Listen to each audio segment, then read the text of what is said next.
we'll have to use uncommissioned use here. First presented.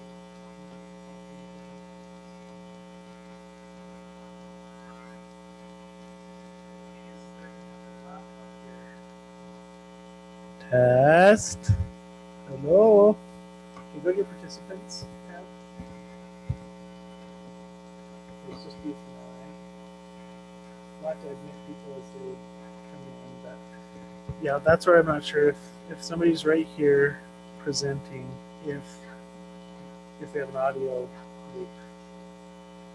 It is. Yeah, it does work. But the thing is, if this mic is recording and you get a laptop with a microphone recording, yeah, you can do that too. So we have to figure out a way to make sure that there's no feedback so that the presenter can share their screen and that can help to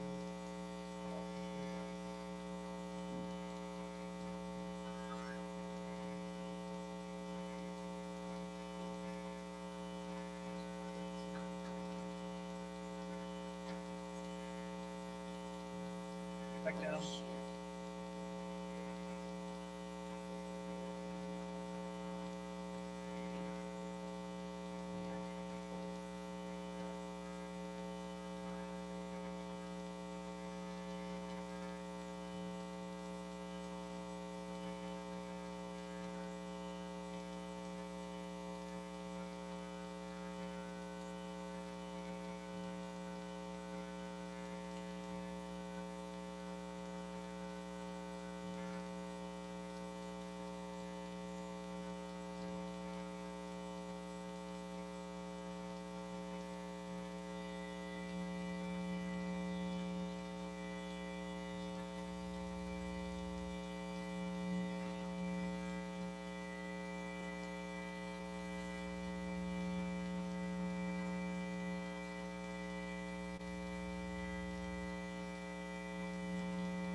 Bruce is gone.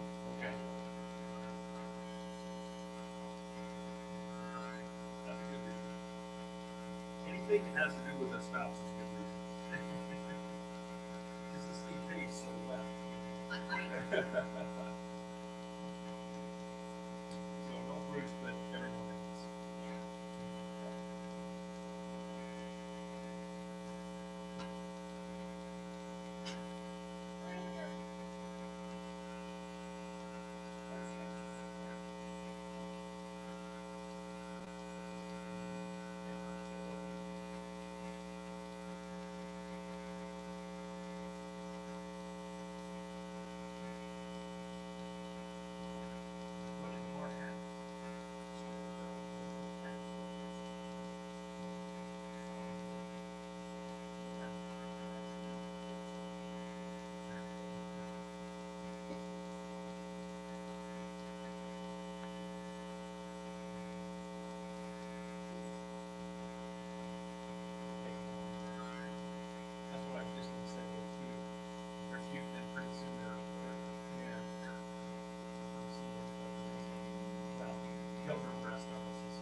I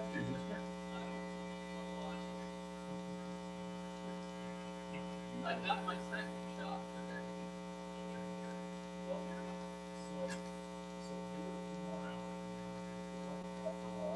Okay. Okay, I'll fall out.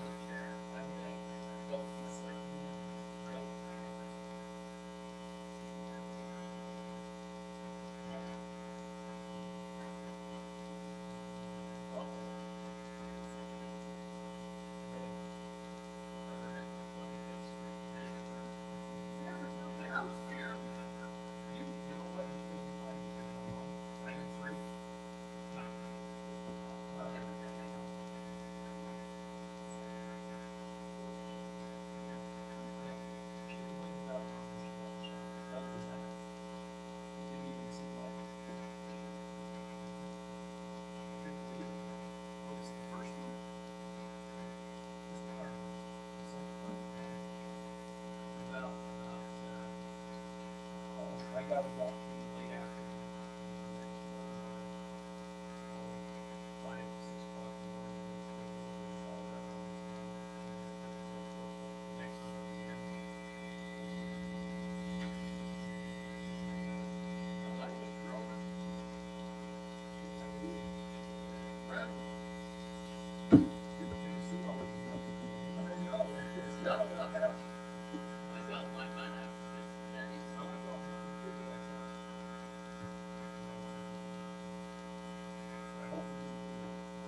Where's the parking is? Where's the parking?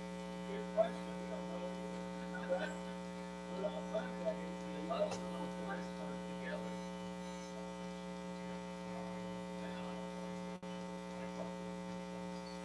and then I noticed when I walked across it, there was some over here.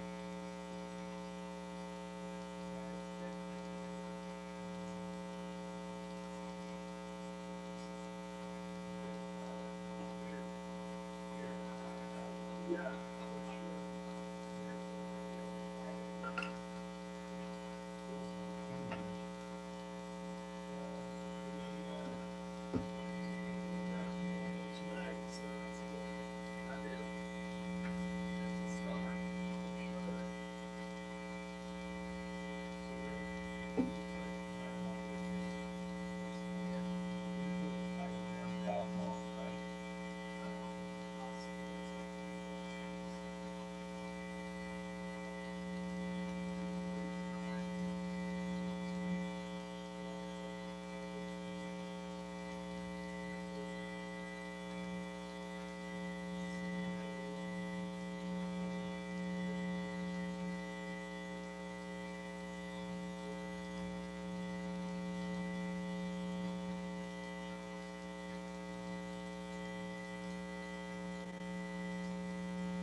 Well, Miss Sarah, we're ready.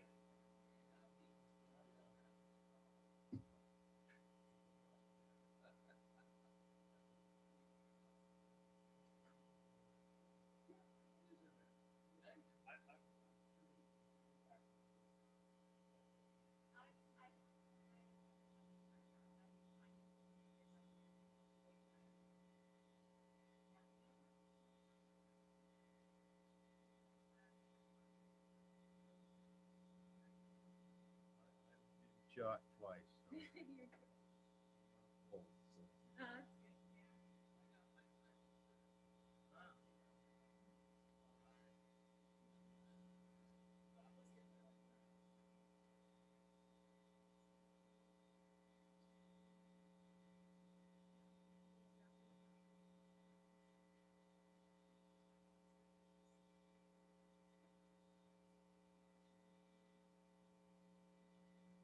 You're good. That's good.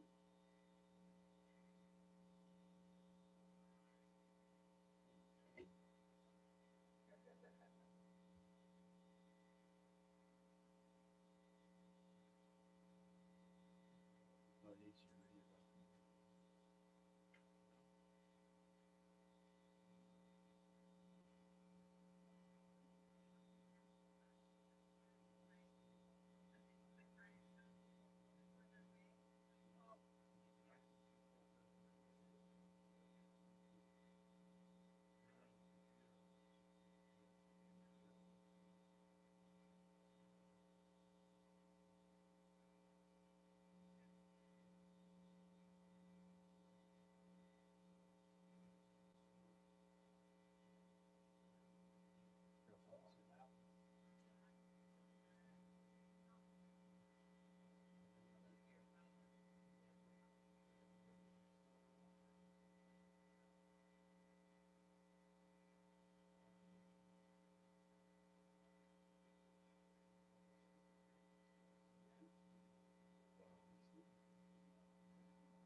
Yes.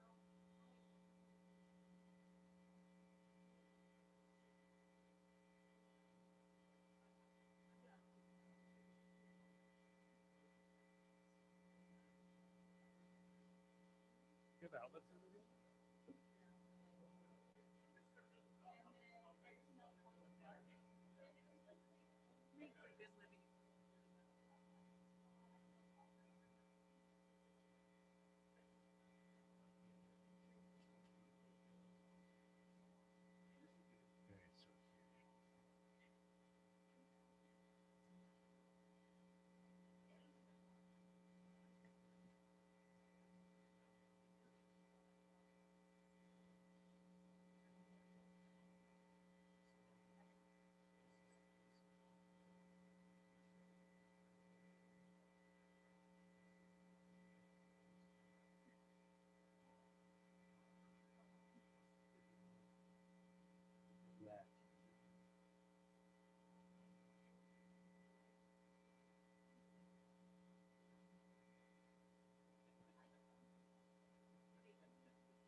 What is it?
Perfect. Yep, let's do it.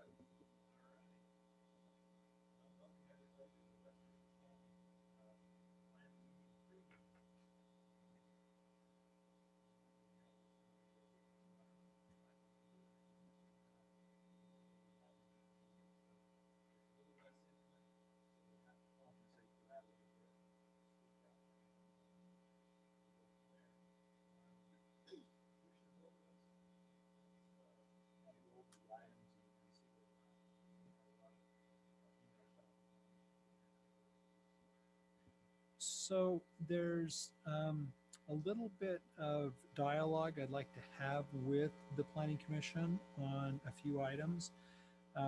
Items 2 and items 4 and items 5 and items 9 on the agenda. So on item 2 and 4, we put on the agenda because we were hoping to get some information back on these items.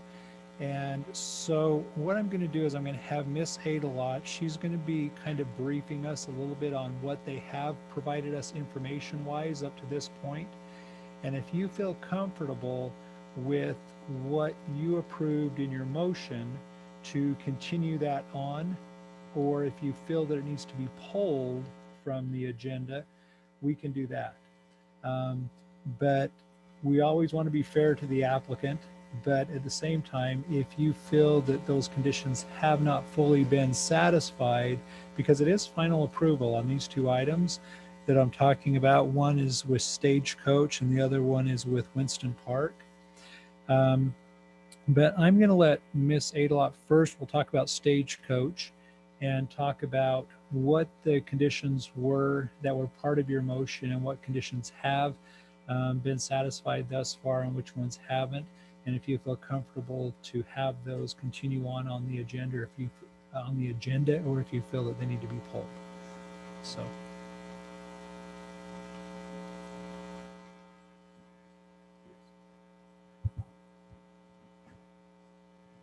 Okay, we've got a few more conditions of approval for Winston Park, so I've got to pull that one up.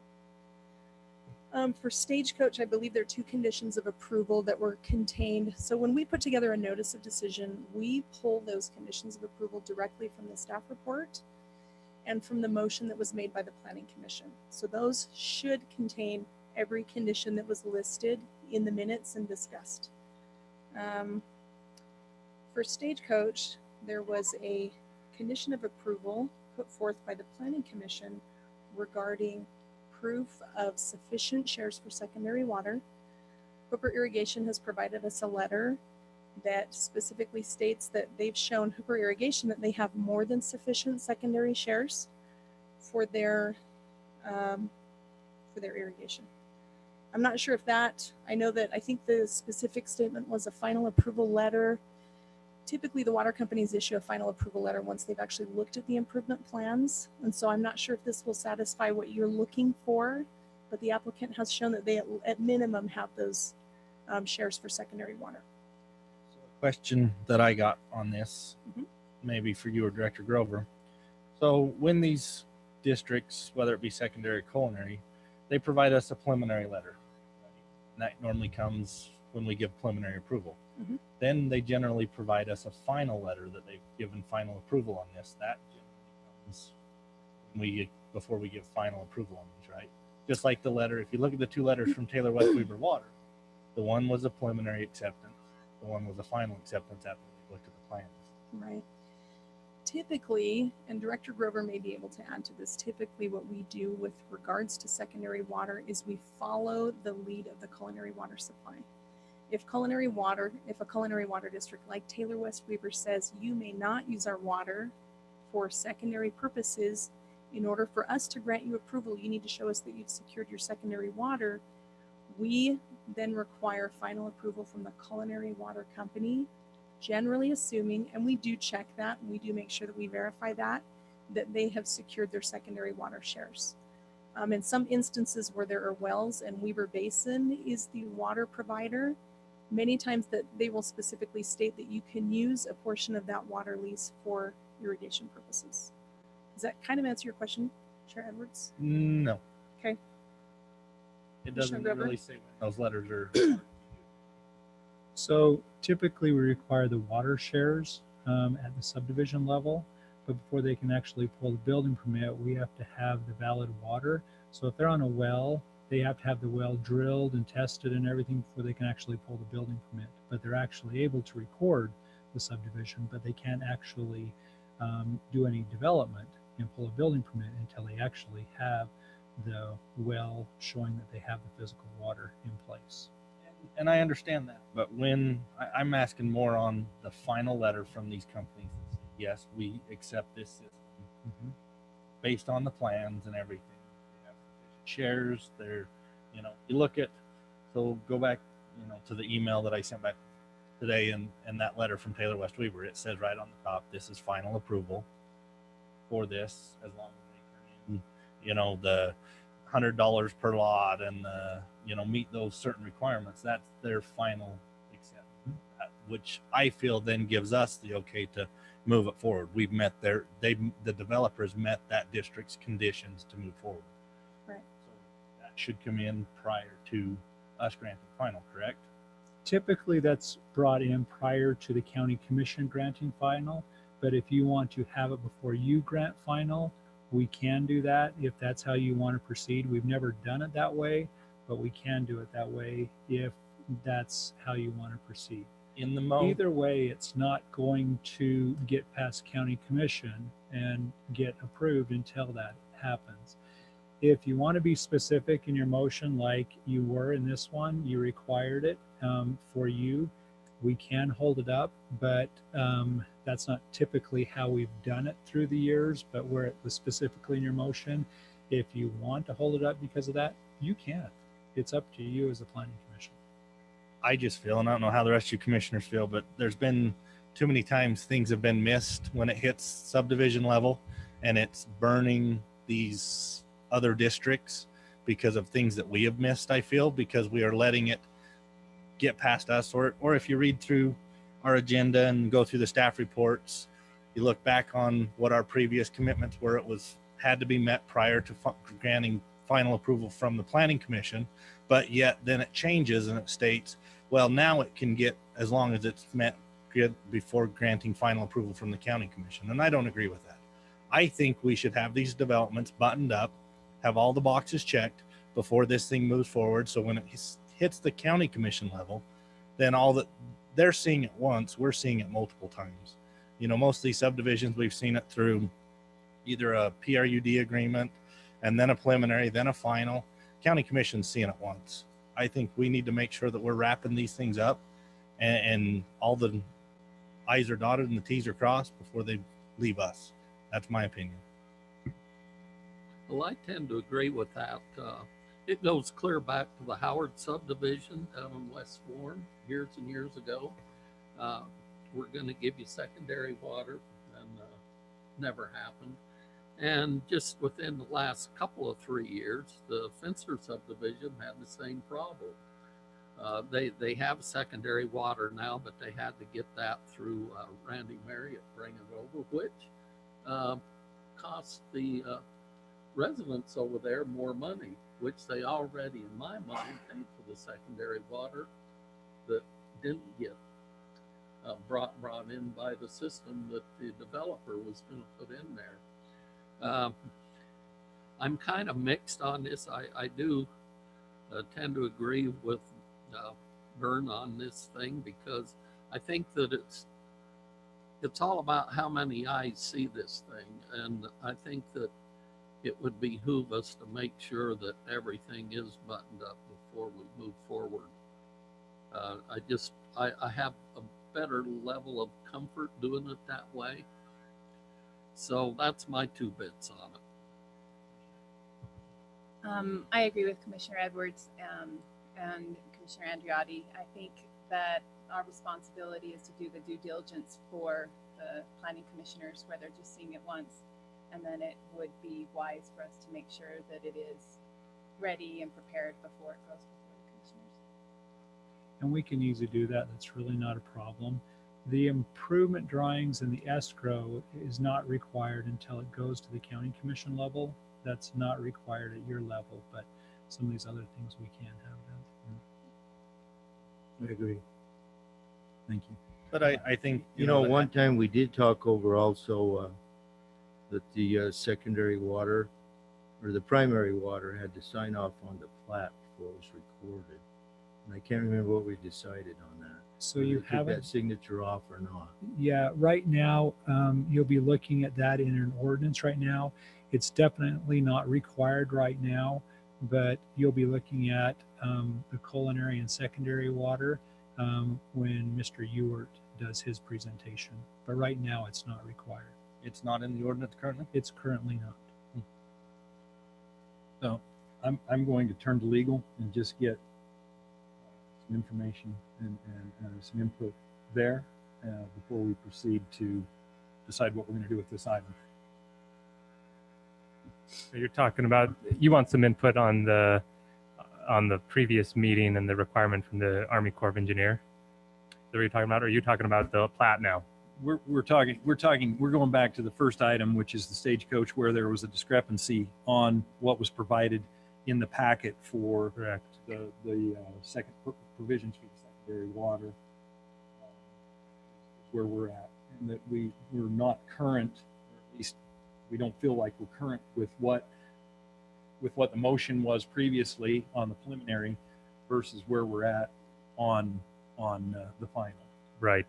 And I don't know if Tammy sent the email around that I sent to you or not regarding previous motion. And that was my advice as well, was if there was a motion made in the meeting and the motion stated specifically that approval was based on X and X and X, then we need to stick with what was actually said in the motion in the meeting rather than deviate from that after the fact.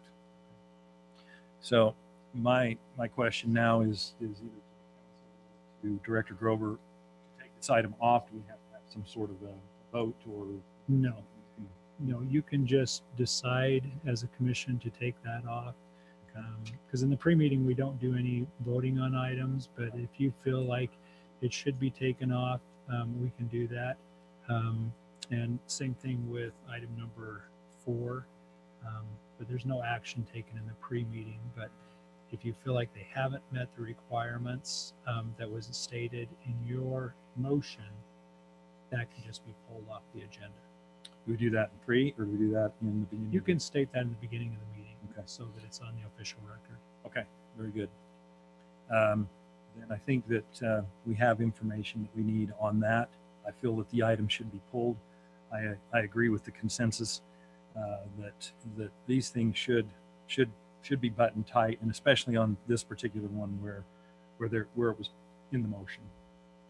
And one thing too, we had a good dialogue this morning with the chair and the vice chair, is we're going to do some revisions in our staff report so that when it actually has the conditions that are stated in your approval in preliminary, that we just have bullet points under there how it is or it is not meeting those conditions, so it's clear.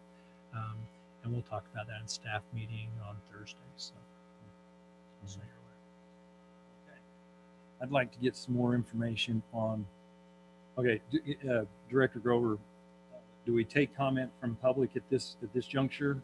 That's strictly up to you. It's not required to take any public comment in the pre-meeting. I think where we're at the time we're at, I'd like to get on with the next item. I apologize. I realize that this is untimely for you folks, but in order to move on with our meeting, I would like to get information on the next item, and that's item number 4, which is Winston Park Subdivision.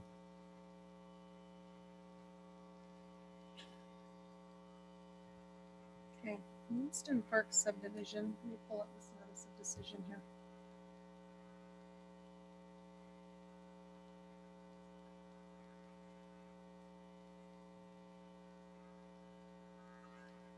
Okay, the notice of decision had about 5 items on there, and I'm just going to go through them for you real quick and let you know how we feel they have or possibly have not met these. An approval letter from Hooper Irrigation is required prior to receiving recommendation for final approval. They do have that. That was submitted earlier. But may I interject there on that? Sure. In that letter, it states they do not have enough water shares to supply the development. Let me go back to the So letter. I wouldn't consider that being an approval letter. Is this the approval letter dated March 2nd? Sorry, let me pull up the most recent one we've got. Hold on. That's the letter that was emailed out to us this afternoon, and it states preliminary plans have been conditionally approved. At this time, the developer does not own enough water shares to complete the project. Therefore, water will need to be verified prior to giving final approval by the county. So I think right there under that statement right there, it states that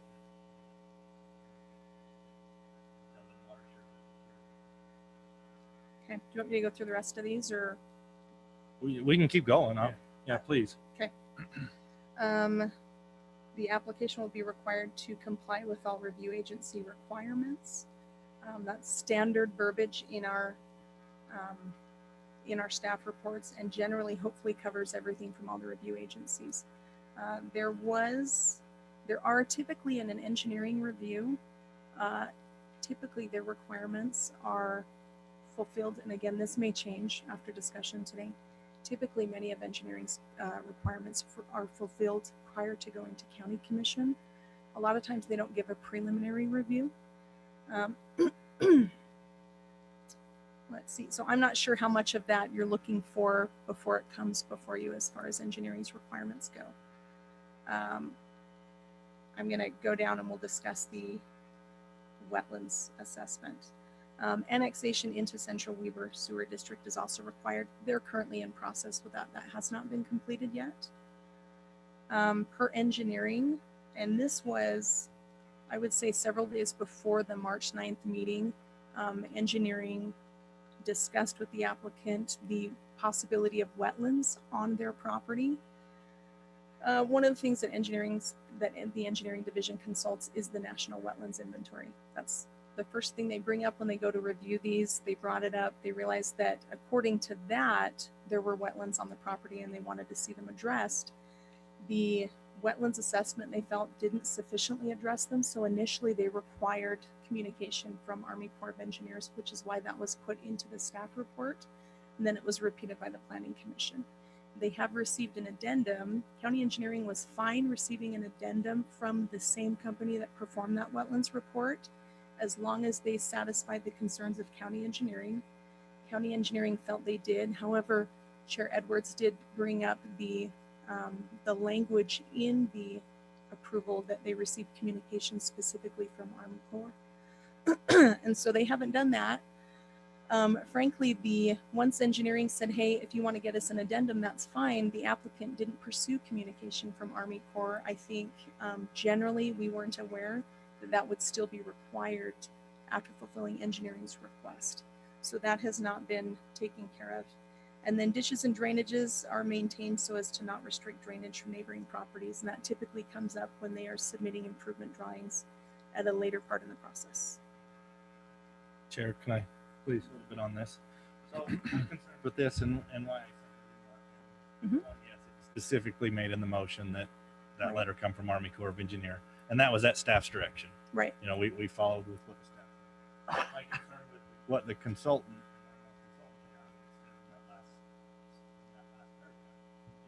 we think the probability of having wetlands on the property is low. It doesn't state that there isn't any. And if the wetlands is present, there are no apparent regulatory jurisdictional connections to the lake. So I just, in that statement right there, or in that paragraph, it doesn't, to me, fit that requirement that says there are no wetlands. Well, and I wish engineering was here. We typically defer to engineering. I am not going to speak to an engineering report. I'm not an engineer. And so if engineer tells planning, hey, we're satisfied, this works for us, then we consider that box checked. Again, the Planning Commission certainly has discretion to require more if they feel they need to. just because of that statement there, or that paragraph there, and then the part that it clearly stated that had from Army Corps of Engineers, the way the motion was made, I feel that's the route we need to take with that one as well. So, Commissioners, I'd like some comments on this. Sorry, Commissioner. no, that was just wrapping up with the water shares issue and that wetlands issue. Those are my two concerns on this one. So. I'm okay with the engineering department signing off on it. My main concern is the legality of it being in the motion, that it had to come directly from the Army Corps of Engineers. But the letters to me and the approval of the engineering department was satisfactory. So it's more the motion that I'm concerned about. Commissioner McCormick, any comment? I think we ought to go with Brent's thinking. If it was required to come from the court and that was direct, we ought to stick with it. I don't see how we can unbend that. Commissioner Andreotti? I'm okay. No, I tend to agree. If it is in the motion, I think that's the way it should work. Now, I do agree that wetlands in western Weber County, in some areas, is it because of a leaky ditch, or is it because of this or that? There's a lot of issues, and to my mind is, if you fix the ditch, the wetland goes away. So anyway, yeah. The only other comment I have is I know that the developers are biting it a bit to get going, and I get that.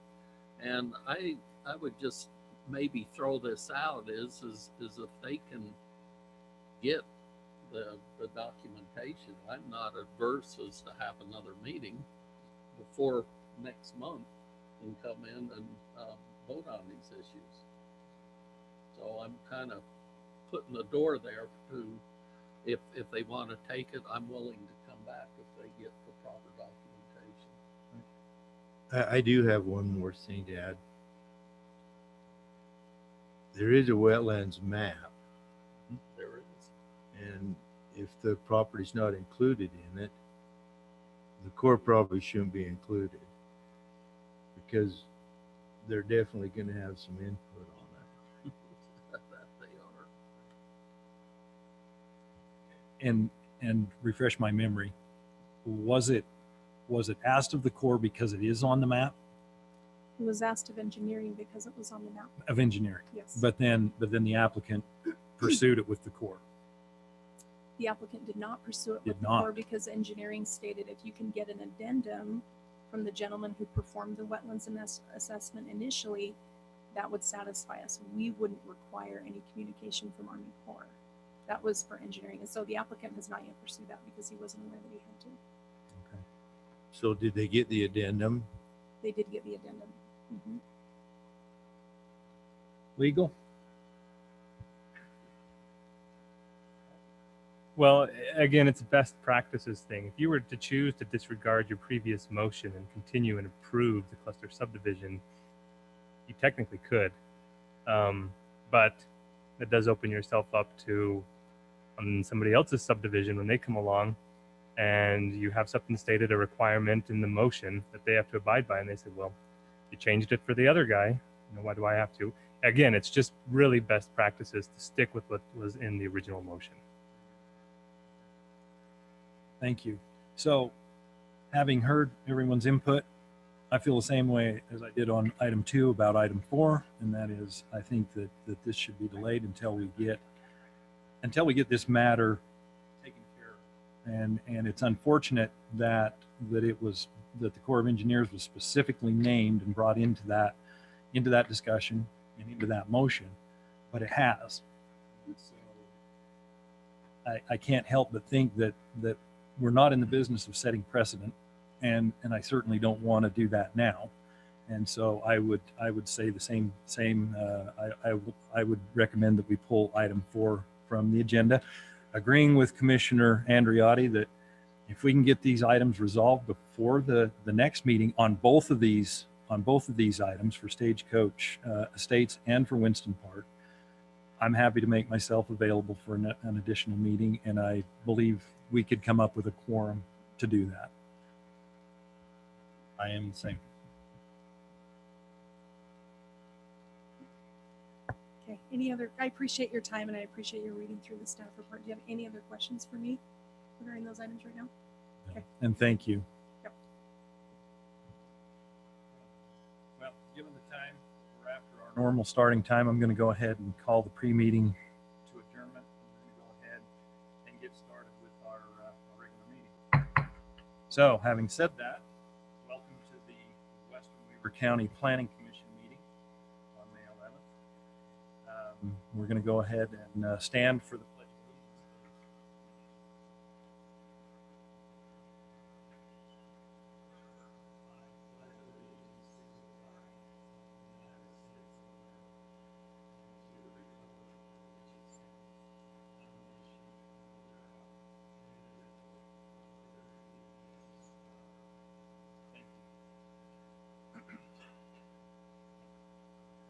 Roll call.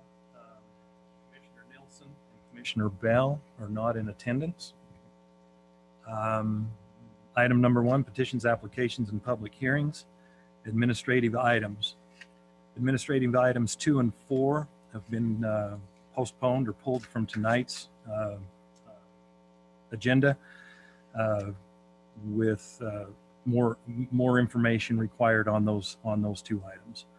So we will go from there, and so we'll proceed to item number 3. And Director Grover, I'll let you do the introductions.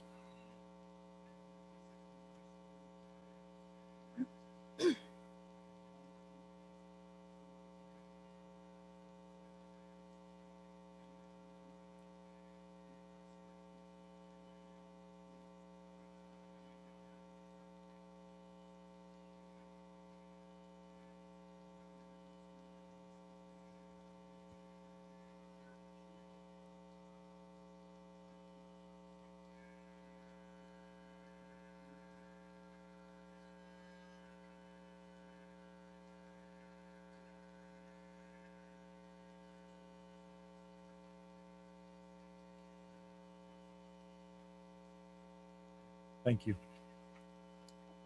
Okay. Commissioners, this is an amendment to a previously approved design review for Pineae Greenhouses. Just a little history. They were originally approved. Their site plan was back in 2005. They've gone through a few design review amendments as they have expanded their operation. And today they are requesting an amendment to allow for 3 additional 48,000 square foot greenhouses, as well as a 233,000 square foot greenhouse. We've got the site plan pulled up on the screen here for you if you want to just to orient you a little bit. We've got 5100 West that comes in from the north down here. As an agricultural operation, they are exempt from typical landscaping requirements that come with design review.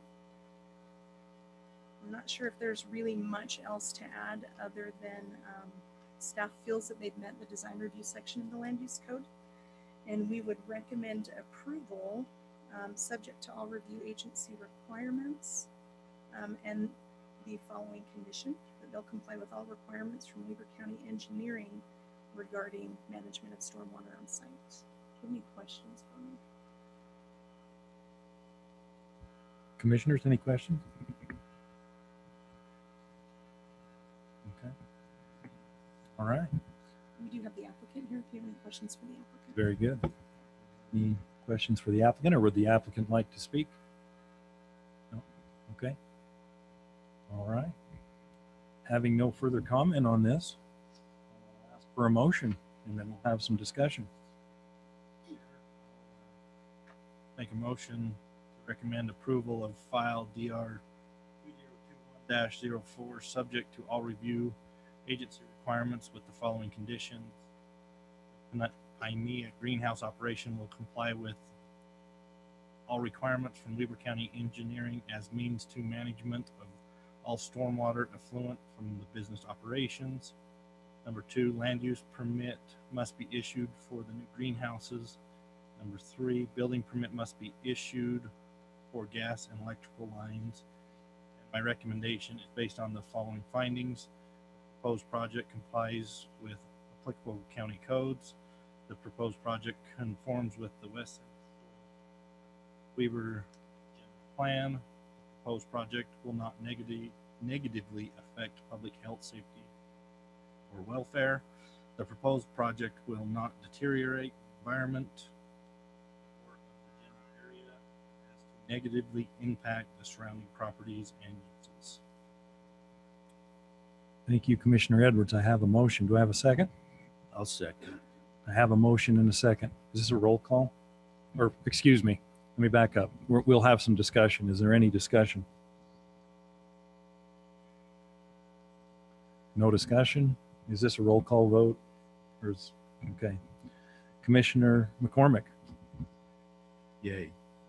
Commissioner Wickern, Aye. Commissioner Andriotti, Aye. Commissioner Edwards. Yes. Chair votes yes as well. Item passes unanimously. Thank you. Next item on our agenda is, let's see, it looks like we're going to move down to our public hearing portion. And Director Grover, I'll turn it over to you.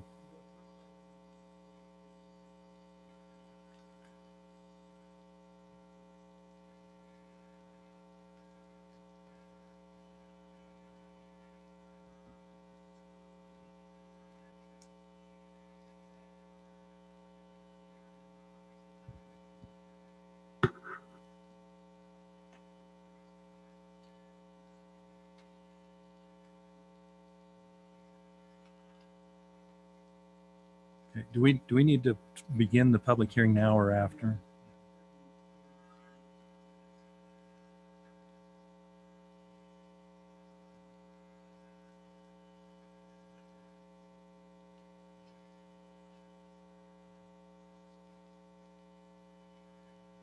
Very good. Thank you. Okay. Mr. Ewart.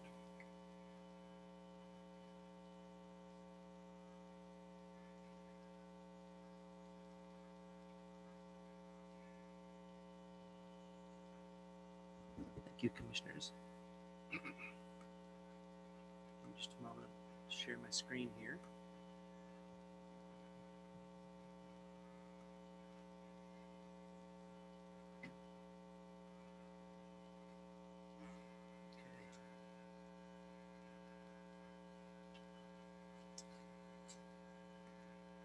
So the request you have before you is a request to include a gun range in the M3 zone. The M3 zone, as you guys are probably aware, is the heaviest intensity manufacturing zone that the county has.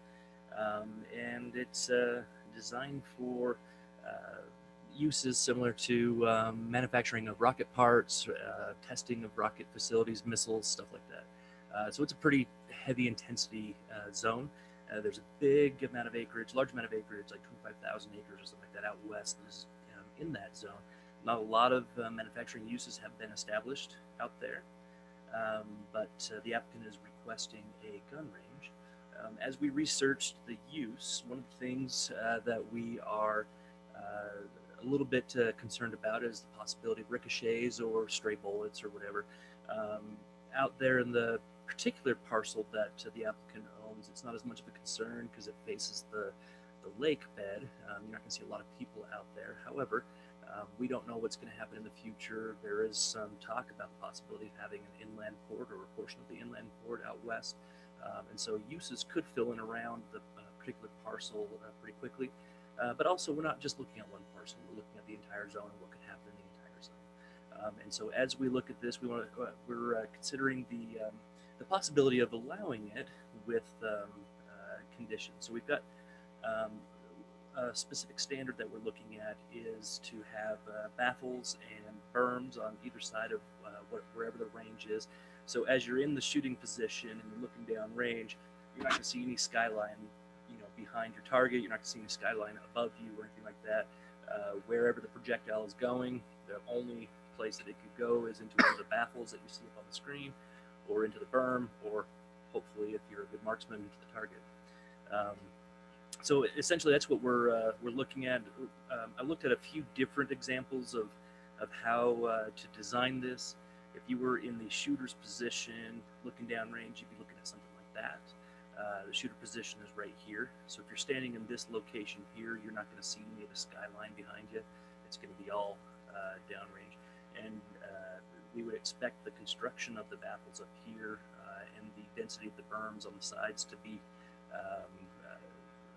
of a quality of material that can essentially withstand whatever ballistic is being pushed into it.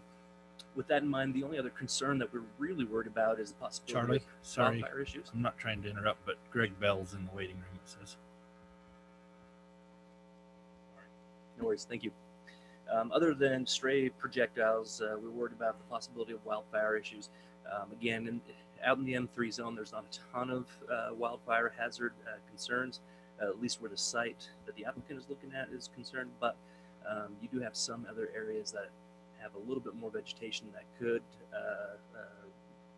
ignite if you have some stray bullets or you're shooting with tracers or whatever it is. We do have a shooting range in the Ogden Valley that actually has created a couple of wildfires. And if we're successful in implementing this in the M3 zone, we might want to look at the possibility of allowing this in other zones with the safety metrics that we've put into place here. Another thing that staff has considered in this is only allowing it by conditional use permit.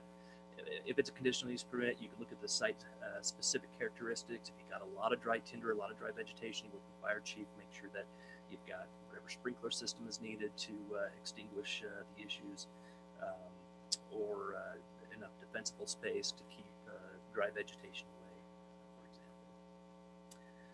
And last, the other issue, and it's kind of a minor issue until 20 or 30 years down the road, but that's the possibility of having heavy metals in the area, and so we would want to have, through conditional use permitting, we want to have some kind of a mitigation or cleanup for the property, just to make sure you don't have a lot of that leaching down into the groundwater.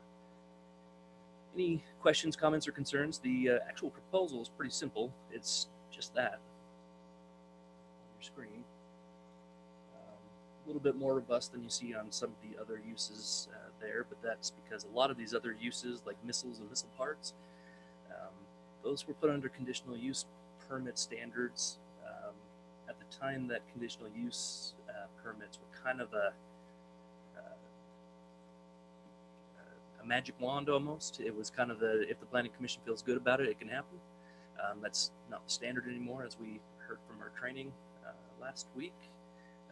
It is basically, it's approved as long as you can apply standard or conditions that go along with whatever standards are listed in the code.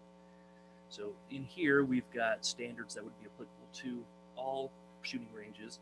And then if you were to jump over to the conditional use permit chapter, you would see a number of different standards that could be applied through conditions of approval.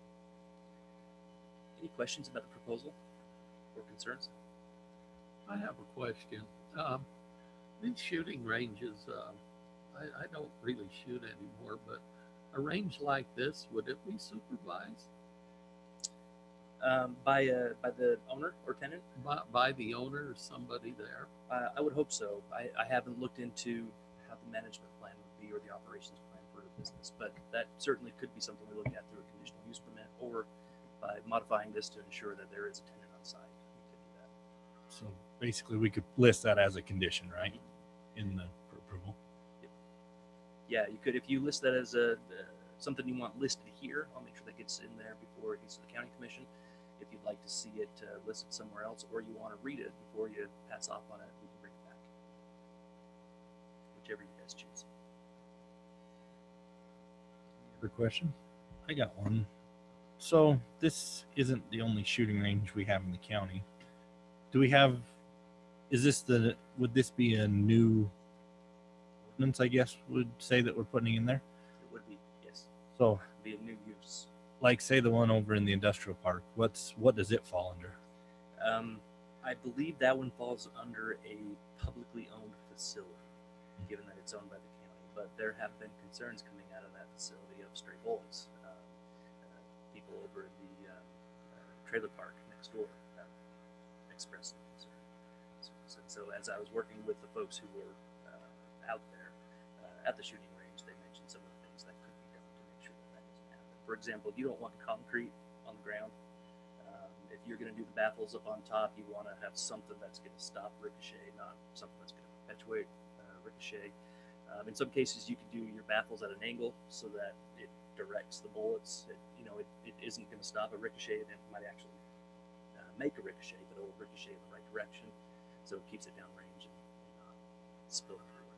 From your one picture, I mean, it looks like that one picture looks like there's a billboard in the background, so it must be close to a road. So I mean, if they're built right, they look like they can be fairly safe. So. Yeah, I agree. In fact, in my research, I sometimes run down the rabbit hole, and you can find all kinds of really cool things you can do in your basement if you do it right. Thanks, Charlie. Commissioner Rickard?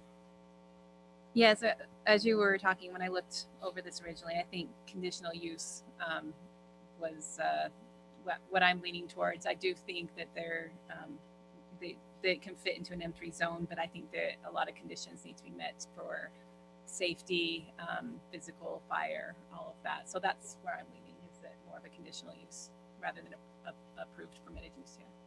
Thank you. Commissioners? The applicant is here. If you wanted to hear from the applicant, this does require a hearing, so you have to go into hearing and then close hearing as well. But if you want to hear from the applicant before then, feel free to call him. Chair, just one question, just a procedural question. So tonight we're just having a public hearing. We're not making a decision on this, right? You can feel free to make a decision on this if you want to. It has been listed as a decision if you want it. Okay. All right. Thanks. Good question. If the applicant, does anyone have any questions for the applicant? Okay, and I guess I'll give the opportunity if the applicant would like to come up and speak. Great.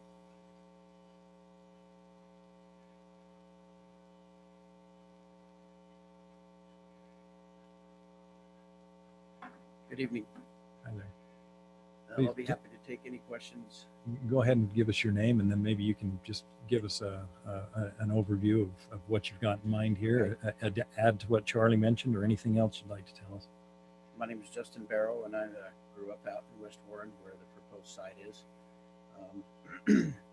One of the reasons we came up with this idea is I live over in Far West, and there's nowhere for people to go, close by their homes to shoot. There's a lot of gun owners. And one of the ward elders forums came to me and said, can we do a annual turkey shoot out there on one of your properties? And I said, sure. And pretty soon 4 or 5 other youth groups were coming and asking, and it just snowballed into friends and families. Everyone has been going and shooting on one of our properties. And so we seen a need for this. And there's a property that's, if you're familiar with the property, it's clear out the farthest property west before the lake bed. It actually borders the lake bed. So there's no neighbors except a few birds to the west. So, we just thought this, I contacted the owners a couple years ago and asked them if I could graze my cows out there, and they said, sure. We repaired all the fences, and then we had some issues with people coming out there shooting. We had cows out there, and you can see the remnants of targets and pallets and things people have been shooting out there for years. It's kind of been a, if you will, unofficial shooting range. So we just thought, maybe we should just call Charlie and ask him. So first we asked the owner if he would sell it, and he said, yeah. So we gave Charlie a call and said, hey, what do you think? So he did some research, and here we sit. So we haven't gone any further with any engineering plans other than a few rough draft renderings based on your decision. Very good. Commissioners, any questions? I have a question for Charlie. So you've got this criteria, and you're going to make that part.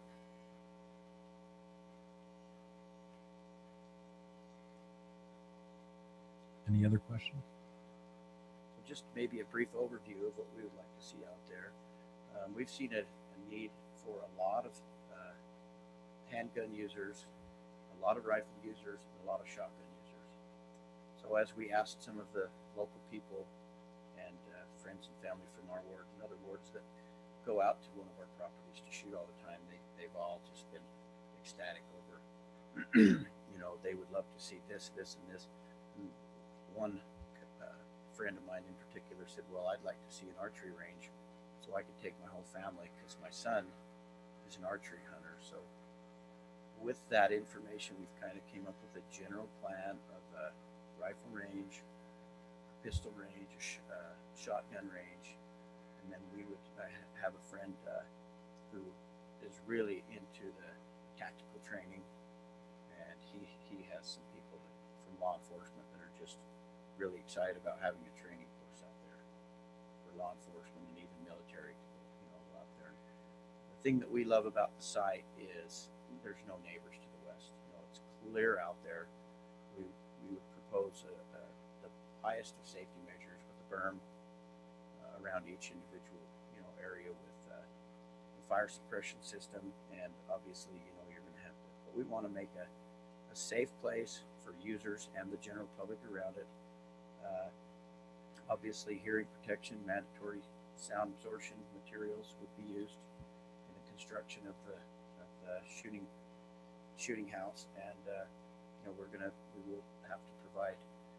One question was whether it would be patrolled, and that's an absolute yes. The plan is to have members and public access. So members would have a priority reservation system online where they can reserve, shoot a certain lane for their family up to a year in advance.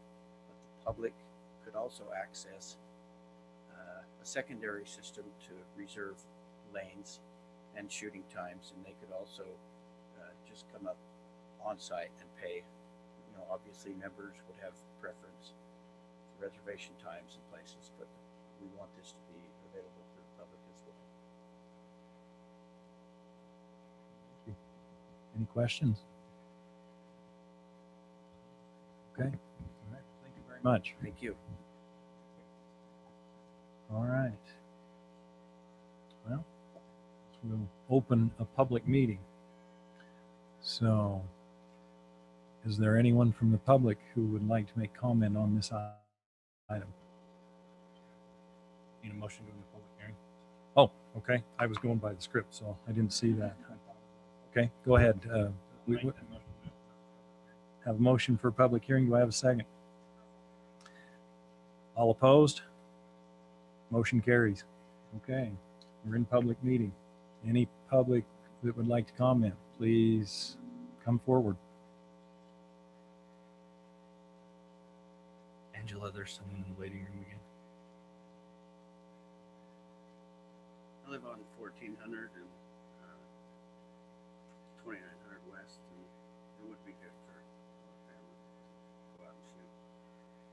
Where we're doing subdivisions and stuff, it's kind of pushing everybody to help put this in. Would you do us a favor for the record? Would you give us your name and address, please? Jason Green, Okay. 2992 West, 1400 South. Thank you. Thank you very much for your comments. Anyone else? Okay. Seeing no one else. Oh, yeah, we better. I forget about that.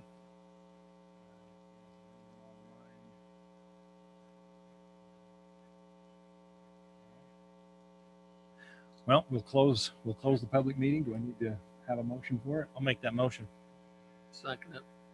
All opposed? Motion carries. Public meeting closed. All right. We'll have some discussion, or do we need to make a motion on this first? Closed.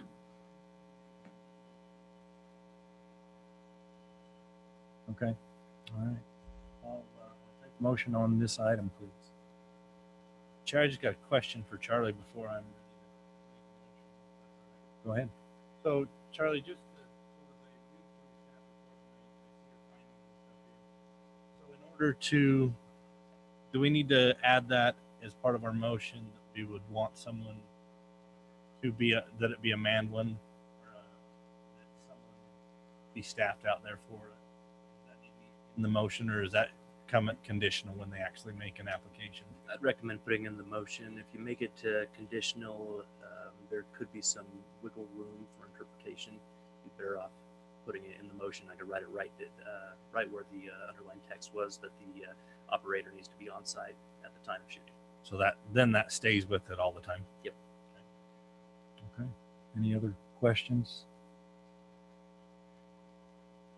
I'll entertain a motion. Chair, I'll make a motion to recommend a positive recommendation to the county commission, or that we add shooting range or training course, additional use to the M3 zone.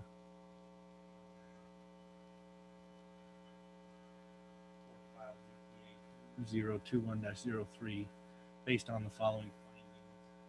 The proposed use will enhance economic opportunities in the M3 zone, and that with a use most appropriate. The proposed use is not detrimental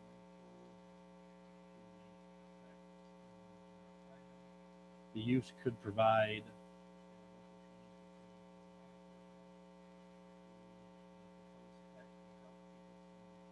burdensome.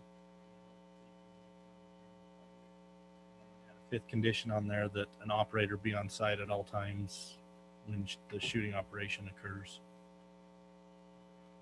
I have a motion. I have a second. I'll second that motion. I have a motion and a second. We'll vote. Commissioner McCormick. Commissioner Wickard. Aye. Commissioner Andriotti. Aye. Commissioner Edwards. Yes.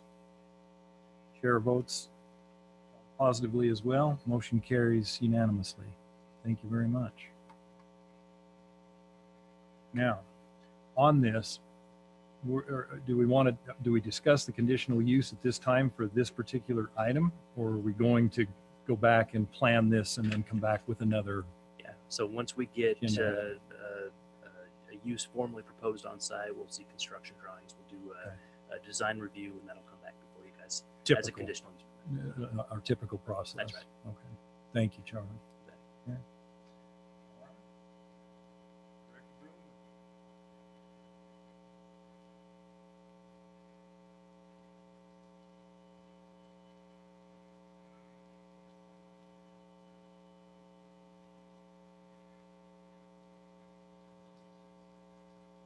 Yes.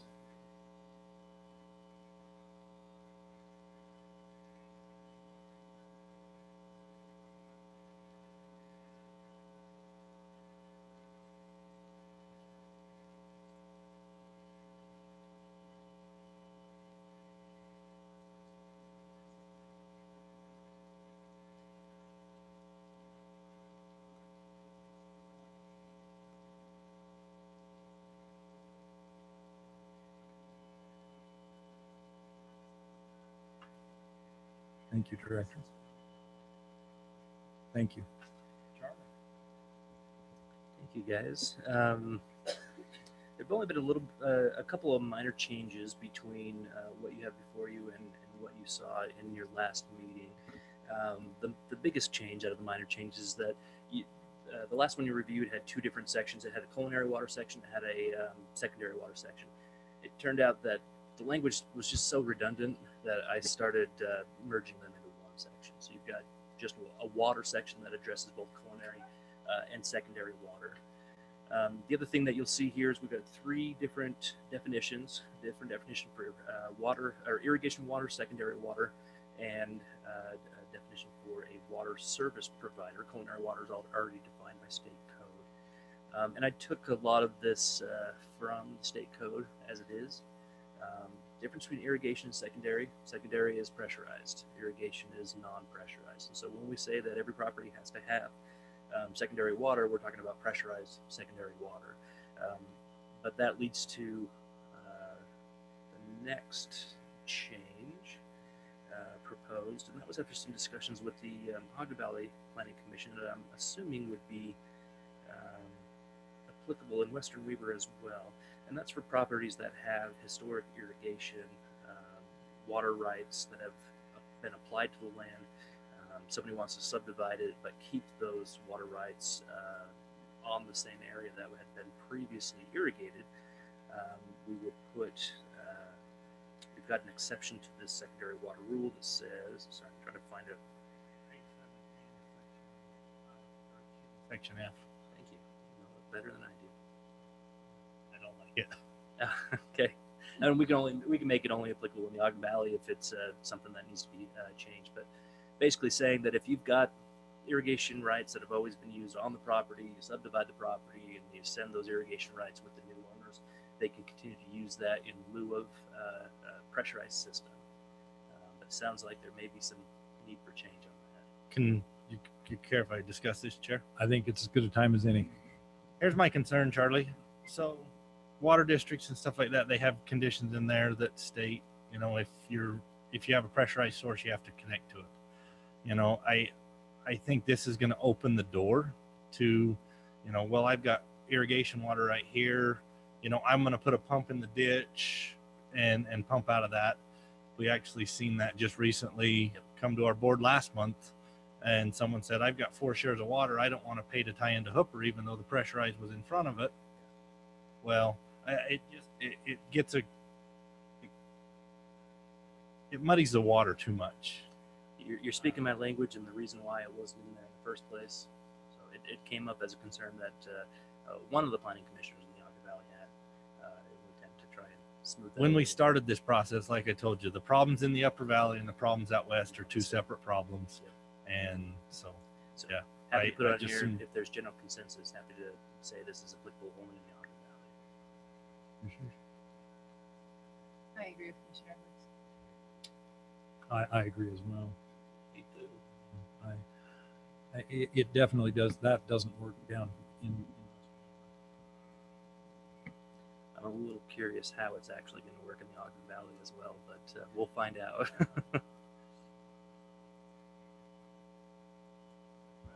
There'll be angry neighbors. Yeah, for sure. And maybe it's a little bit different because they've got a minimum 3-acre requirement up there, where there's 1 acre out west. That does bring up another point of discussion. We did kind of bring the county commission up to speed on this ordinance. Let's see.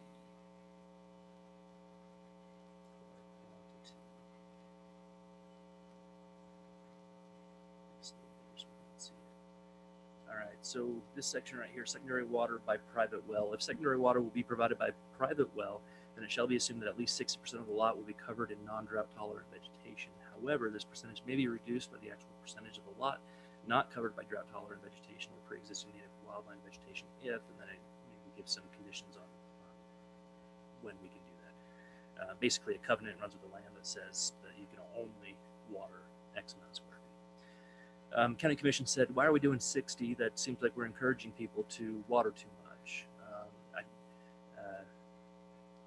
I had a little bit of a hard time explaining to them that 60 is the high side that we're putting our expectation at. Not that they're going to water 60%, but that we're just going to assume until they tell us differently that they will water 60%, because if we don't, if we set our sights too low, someone's going to turn the water on. It's just going to be too much. It's going to be something that we're not aware of. And so we set it at 60%. The County Commission, they said, why don't we go down to 30% on that? I think if we go down to 30%, I'm going to change this to, if you guys are comfortable with it, change this to say that the minimum area, I had it in my head just before I got it here. Essentially, that the minimum area to be watered will be 30% unless. Not that we're going to assume it's going to be 60%. It's just going to be, we're going to say you're going to have enough water for at least 30% unless you show us that you're going to have some kind of a water-wise landscape plan, drip system, or whatever it may be after that. Any Chair, can I make words of some caution? comments here? So my thoughts on this one. If you read through this whole section, Charlie, I think it's only applicable to the Ogden Valley. I don't think that this whole section, when it talks about, you know, you go through there and, you know, the forest space and getting close to the homes and stuff like that. Mm-hmm. I just don't see it being applicable out here in Western Weber. Are you looking at section C or are you looking at section B? Well, just this whole this whole section with the private well. I mean, Got it. I just the pressurized secondaries out here. It's coming. You know, well permits are hard to get. You see it a lot. Ogden Valley, yes, you see it quite frequently, but they have a 3-acre minimum. You don't see that out here. I mean, you know, these clusters are getting down to 9,000 square feet lots. They sure are. There's not going to be the private well thing. I just don't think is going to become applicable out here, and I just assume that can be an Ogden Valley requirement as well. If we make that only applicable to the Ogden Valley, there may be some circumstances where somebody can get a well, and they won't have these restrictions if they do get a well. Do we have any concerns about that? I do. I think that is a concern. I agree with Commissioner Edwards. I agree with that logic, but I also know that there will be some special circumstances that come up that there will need to be some governance on. Commissioners? I agree. Yeah, while it's not particularly applicable, I think it needs to be there for those few instances where it would come up. So another thing to look at on that same subject. So what we're saying here is if any lot within the subdivision, this is up in water connection requirements, if any lot within the subdivision is located within a distance of 50 feet multiplied by the number of proposed lots. So we've gone back and forth a few times on this. Should we say 300 feet times the number of proposed lots? Should we say just a flat number of 300? And we've kind of gone back to 50 feet times the number of proposed lots. That gives us a little bit further, but it's not going to require a developer doing 300 lots to build 10 miles of pipe. And so this will be more like someone doing, it would be someone who's doing 100, if I'm doing the math right, 100 lots would be a mile. to do a mile. And that's, I mean, that seems reasonable in my mind. You're going to see a subdivision, actually you saw a cluster subdivision sketch plan where the gentleman is proposing 100 lots. The closest connection to Hooper is 2 miles away. And so this, he would be able to use this to say, I'm going to create my own water system, and then you slide down to creating your own water system. At that point, he'd have to go to Hooper, say, I want to make my own water system. Do you want to own it? Do you want to operate it? Either way, how should I build it? And if Hooper says, we're never going to serve your area, then he gets to go build it however he wants to, create his own entity, yada, yada, yada. If Hooper says, no, we're going to be expanding to your area, you need to build it X, Y, or Z, but we're not ready to own and operate your system yet, set up an HOA. HOA can own or operate until we get out there. And we'll have a contract with your HOA that says it's ours as soon as we get our lines extended out there. That's what the rest of this fine print says here. I like that, and I like 50 a lot better than 300. Okay. So. 300 flat or 300 per lot? The 300 per lot, like it used to, like. Okay. Yeah, and that'll mean that there's a lot higher probability that you're going to have these developers coming in and having to make a connection to Hooper or other established secondary water company if they do get located out here. But in this gentleman's case, if he could get a well permit, or I guess technically, and that's something this code doesn't actually anticipate, he could potentially, if he gets all the approvals, he could draft out of the river. Again, if he gets all the approvals, so far he's mentioned in working with Weaver Basin, it seems like all of the rights or shares of that portion of the river are used, and so he may not be able to do that. But using that example, if he gets into some sort of discussion with Hooper, they might agree to go the other mile if he goes the mile. Yep. It definitely creates a better atmosphere for expansion of those systems. That's the goal. Cross your fingers that at some point in time we'll have wall-to-wall water and sewer and secondary water, and we won't have to have this conversation very much anymore. Right. Any other questions or concerns as you looked over the draft? I got one, Charlie. Sheriff, you good? So down on, I actually have my first one is Item G. My only concern here, so when these HOA systems come in, some way I would like to see that these water rights, and the more I've had discussion with it, maybe legal can weigh in on this a little bit, I think it would be tough to tie that water to the land. Because the concern I have is, you know, this water's getting valuable. Well, this system's expensive to maintain and operate. Well, if I can sell this share of water for 20,000, that's going to help us operate this system. And eventually, over time, they sell the shares to operate the system. Some way we need to secure that these shares get tied back to, you know, the system. Legal, I mean, I don't think there's a way to tie it to the ground. They can't, deed restriction or something. They can't sell the water.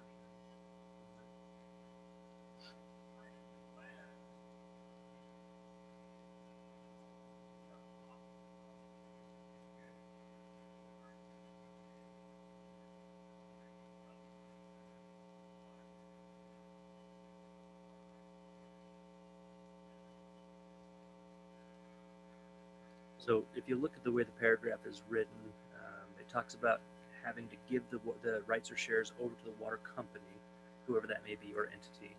Otherwise, starting here, otherwise the rights or shares required shall be recorded to the lot for an individual well or governing owners association or entity for a shared private well at the time of subdivision recordation. I'm assuming what you're hoping for is just governing owners association gets deleted. Is that?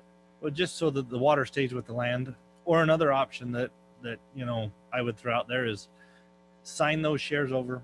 The water districts now, they require that you know, if you're building one lot, they require that you give a half a share. They hold it till that secondary water comes in. You know, maybe that's the security. They sign those shares into the water district's name. It still stays in that ditch system to supply that secondary water through a contract. Then, you know, then they pay the assessment and the maintenance fee to the ditch company. And then, you know, that water is never going to, you know, go anywhere else.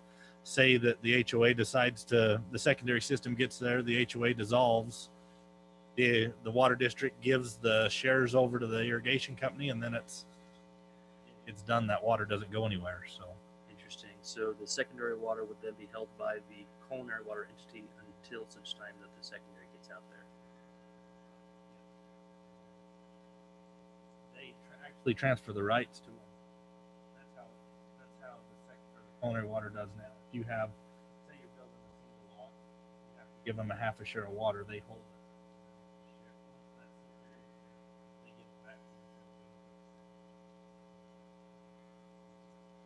Something needs to be put in place like that, because there's too much room for those shares or those water rights, whatever definition you want to use, to disappear.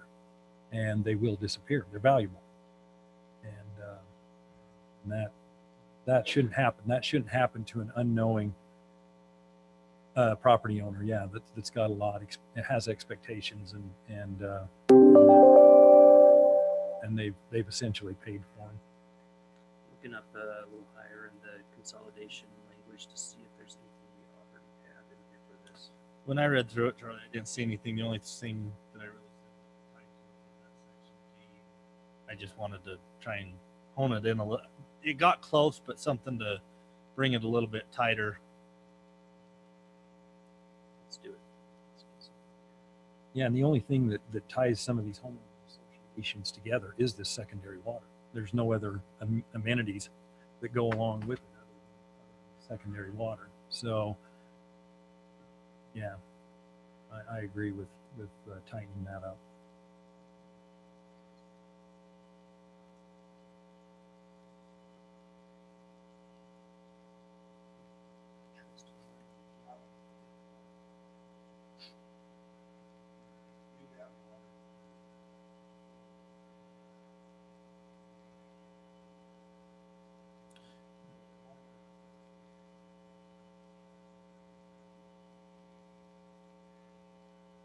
Yeah, through a contract, you know, in the culinary deals provider, they'd have to have something to say you have to pay the assessment for those shares. The culinary district's just holding them.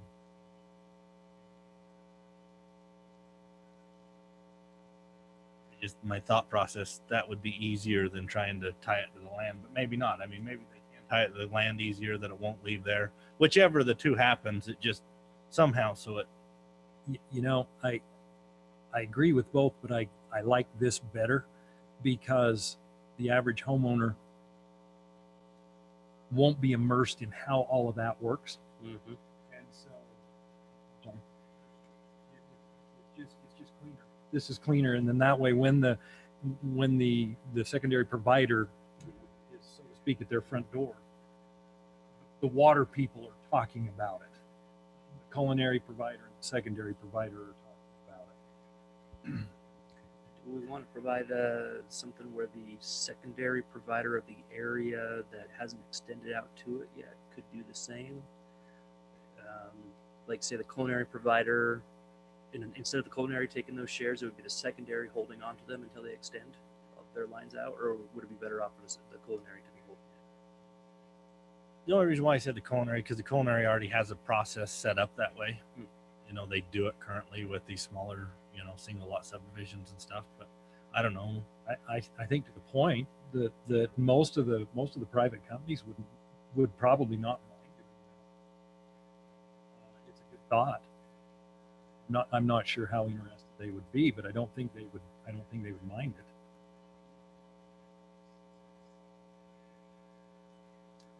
I do. Yeah, because the shares or the certificates will be transferred to the name of the subdivision. That's kind of how they're held. So I think it's relatively easy. I think it would work either way. It's just a matter of, you know, thinking through the process. I haven't thought about it right off the top of my head. I can't see why it wouldn't work, but I don't see any conflict. I think that actually water companies do that to a certain degree. The secondary companies, they do hold water.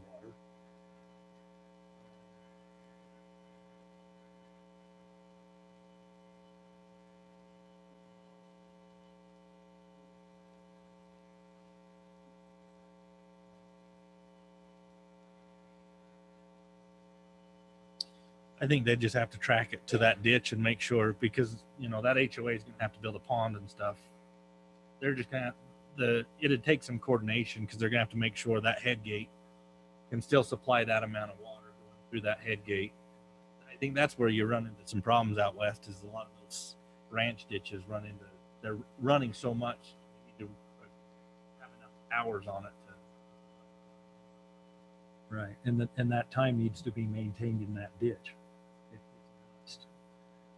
So to actually answer the first part of your question, I don't think there's anybody that's better qualified than the companies themselves to manage and know the history and know what needs to be where and when, delivery and all this. But again, I'm not sure how many, but I can. They'd object to it, and I think it's another option, tool in the toolbox. I think either way would work. I'd support either way. Okay, I'll figure out a way to wordsmith that just right, but I understand the issue is perfect. One other comment on it. One, I just don't like that.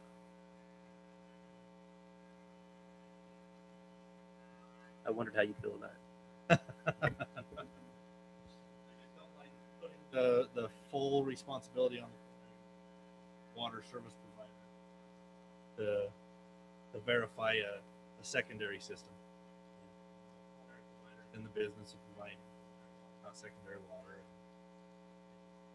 I have a lot of heartburn with that. Well, and to that point, and in our chair vice chair meeting earlier today, we had this discussion, and so I'm going to enlighten everyone in the room.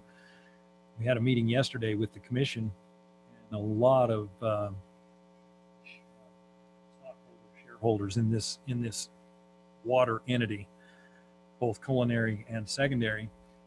And I know that there's going to be a lot of discussion going forward from that meeting yesterday, from that discussion. It was a good discussion, and I think it brought a lot of things to light and a lot of knowledge out. And so I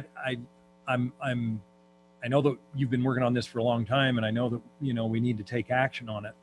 But I also wish that what we had yesterday would have happened several months ago, so that could have been considered into all of the work that you've put into this. It still can be. We're not, you know, it's not done until Yeah. the county commission sings. So Right, we can right. certainly put it in there. But there was a lot of discussion to the item that Commissioner Edwards just mentioned, and I think there's a little bit better understanding. At least there's been some shared information that didn't appear to have happened, or at least to that extent previously. And I think it was a very positive thing. And so I'm very anxious to see what comes out of those discussions and future meetings. What would you recommend we have here for this section? If the county commission is comfortable with it, they may be very happy to adopt it, saying that it's the county's responsibility. It just depends on. I think it's. I just don't like the bears the full responsibility. That's the part I think that's the hardest thing for me to swallow. I think it's a joint effort. You know, when you have a system, you know, that's, say you have a pressurized irrigation company that's out there, you're not going to run into this problem. They're gonna verify their own system, but it's these HOAs that come into play where this is going to become the issue. But I you know, and I'm not saying that, you know, the county's even the best versed at being the inspector of a secondary water system. It's not their wheelhouse either, but I would rather see it as a joint effort between them than just solely on. What if we were just to say that a culinary water service provider shall verify? We're not saying they bear full responsibility, they just shall verify. Be okay with that?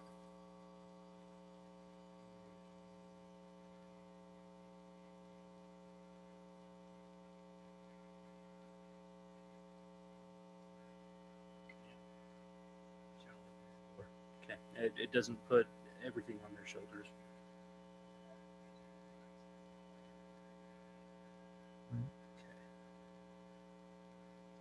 Good. Writing ordinances on the fly. I like this. Well, I'd like to see some from the entities, from the secondary providers as well. I think that, you know, their role, and I think that that'll be fleshed out in this discussion that's began yesterday. But I'd like to see a little bit more robust role on their behalf as well. I think that they need to be a little bit bigger player in this. However, things being what they are and where they're at this moment, I like what you've done there. How about we put in there culinary water service provider in partnership? I like that a lot, Chair, because in this section up further, it talks about that if they build this system, they have to meet the requirements of the secondary provider that's in the area. So that's a great point, that they would have to. So it's a joint effort, because more than likely at the end of the day, that's going to be their system. Right. So I like that a lot better. I think there needs to start being some harmony between all of the water providers, not the sole responsibility of the culinary providers. Charlie got booted. Yeah. And the only thing is, the unfortunate part of all of that is that the secondary providers, their primary goal is to provide water for agriculture, because that's what all those systems were established for. And most of the people that are involved with them are still in the agriculture business, which is great, but the future is definitely waning on agriculture and growing on these pressurized hookups. Let's see if I get plugged back in. I will say, Charlie, I really appreciate all the work you put on this thing. This has been a long time in the works. A lot of times went into this. What have we been on this? 2 years? Almost a year and a half at least. Irrigation brought this in September or October of 19. So I really appreciate it. I think we've come a long ways, and I feel happy with it. Happy to work on it. One other question up higher, when we're talking about safety,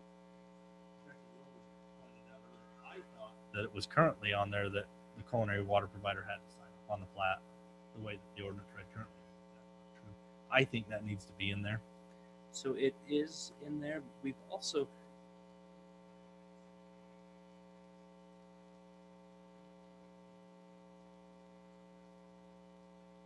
it does. It allows for either or. So hang on. I'd just like to see that they just got a lot of stake in the game, you know, and this ordinance puts a little bit more on them. I would just like that they verify, and some of the stuff that we've dealt with as of recently, I would like that block to be included on any plat that's recorded, that it's recorded with their signature and bought off on.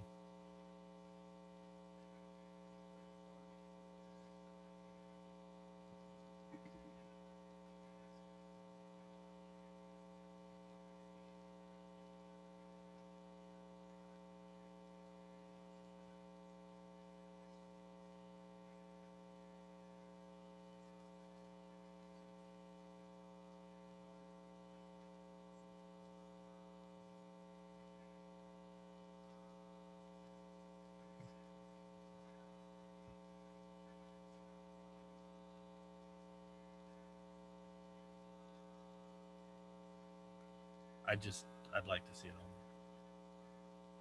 So I've been booted from the network, but it looks like a tree connecting.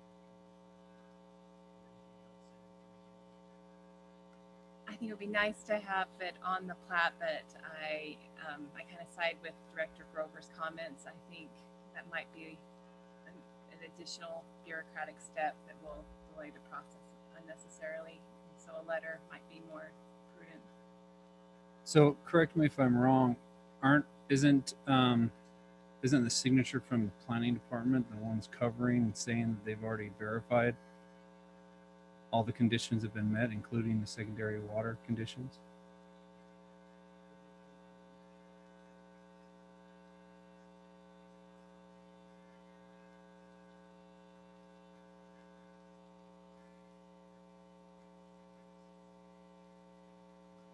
Because I agree that they definitely need to have input. I think going forward with any kind of plat without their approval is a problem, but coming from somebody who does government contracts, the more signatures you add, it's a nightmare to track people down and get signatures, especially the right people that have the authority to sign on drawings. So I kind of lean towards making sure that there's somebody that's a little more available to verify that the secondary water provider has given their approval, and then they signed for them, somebody that easy to get that signature from. So whatever that looks like, I agree that somebody needs to verify that, but I'm all for reducing the amount of signatures, not increasing them, just because I've seen that.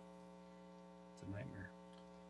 I get it's a hazard, and you know, they got to make a phone call and get someone up here to sign that plat. But my concern is just like we've seen in these agenda items today, you know, things get missed, and it doesn't happen all the times, but that is one way to lock in, to know that all requirements from that provider have been met before it gets recorded, is when they get called to come sign that plat, it's taken care of. And that's the only reason why I'm really strong that needs to be included on there. Oh,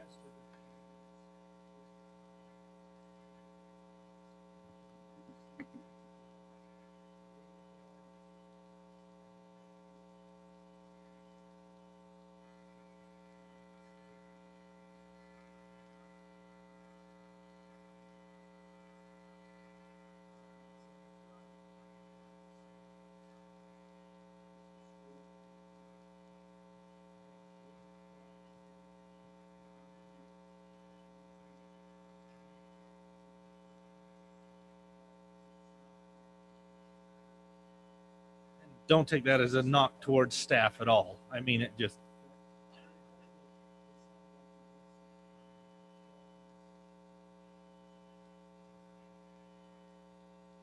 I've got a question on that.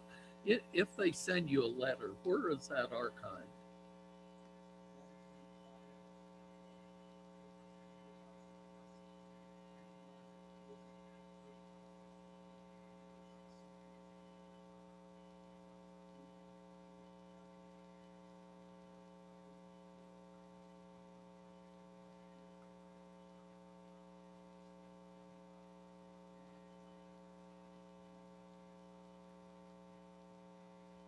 Thank you.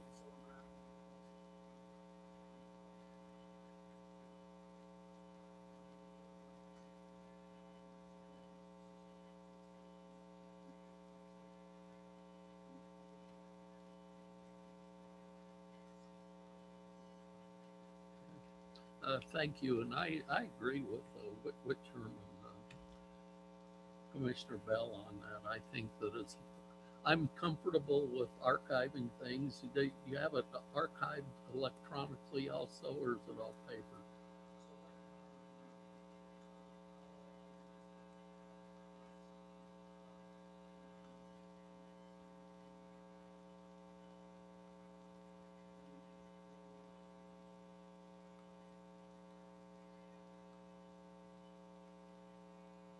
Okay, thanks. I'm comfortable with it. I have a comment. I agree with Commissioner Edwards. Until Western Weaver has like a standard water provider that's secondary, it's kind of hard to track. And so it's almost necessary that the entity that's providing the culinary water has to say so. And there are different ones within Western Weaver that do that. And the reason where this concern comes from is there was a plat that was recorded as of recently that did not have a final approval letter from the water provider before it got recorded. They had a preliminary, but not final. The water provider could have,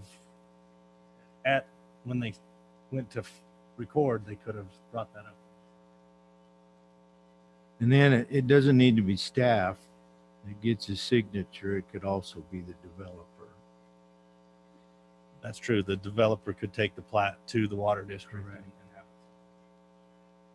I think too that if we have a good, strong packet, and maybe on the outside of that is a checklist of things that get checked off, and it's in there, because I think that it's easy to miss a lot of things in life. But I do agree with Commissioner Bell. You know, being an old-time government worker, trying to get signatures when you gotta have them is just hard to do.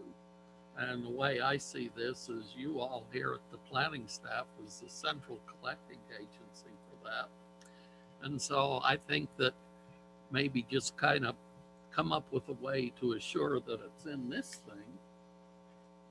We'll see it, and hopefully it lives through the system. And if the archiving is as good as it should be, we shouldn't have any problems. That's my 2 bits on that. Rick, I'll just throw in my 2 bits. Having worked in the government realm and in the not so government realm, I know what happens when something gets done and the signatures haven't been collected in the government realm, but the action took place anyway. And that can also be more of a nightmare than getting those signatures could ever be construed. Now, that's just my 2 cents. I have mixed feelings. I get both sides, and I agree with both sides, but I just want to throw that out.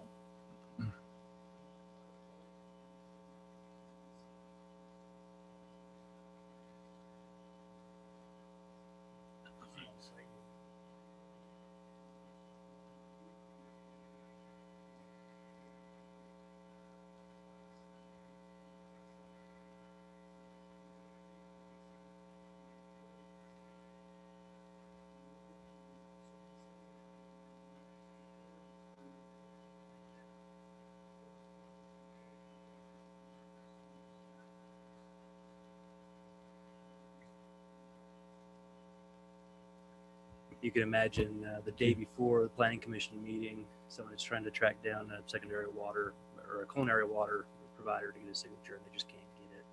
And then they don't get their sign off, and they have to wait a month. I think that's the primary thing that we're trying to help avoid.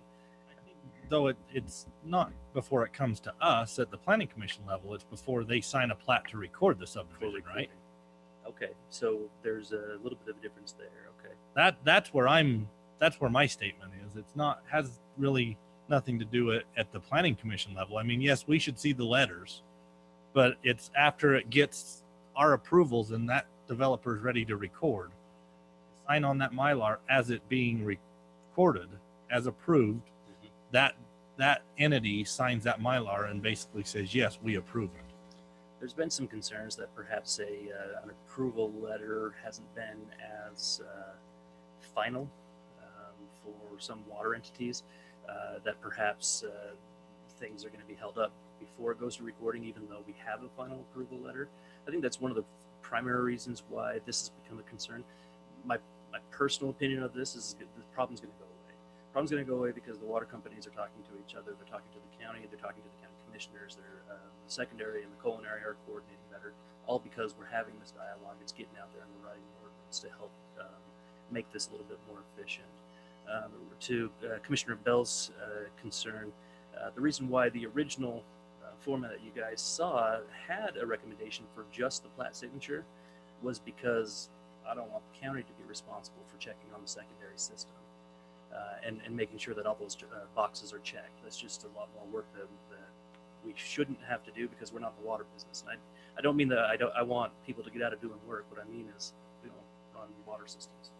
And we can do as best we can to look at the trench and make sure things were constructed the right way, or make sure the checklist is all the boxes are checked, but something could be written a certain way that we just don't understand because we're not in the water business. And so it's nice to see that final signature on the final plat, but having the ability to also have a letter and just call that good, that's great too, because at the end of the day, we can get on the planning commission agenda a little faster, I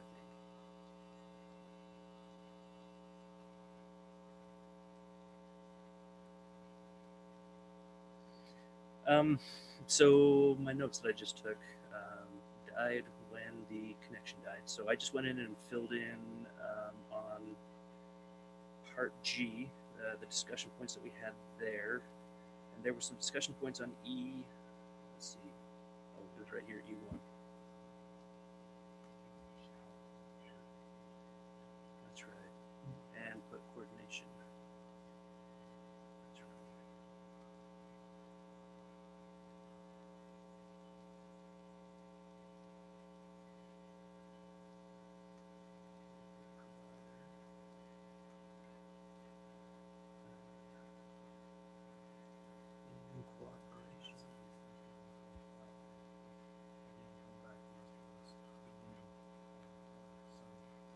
Cooperative efforts.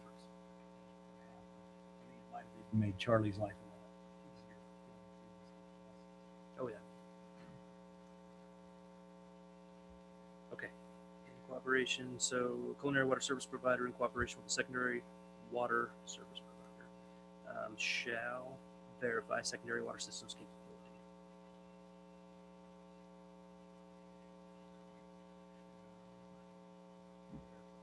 Okay, good. Seems like there was one other that I missed. Did you get G? Got it. Oh, that's right. About that.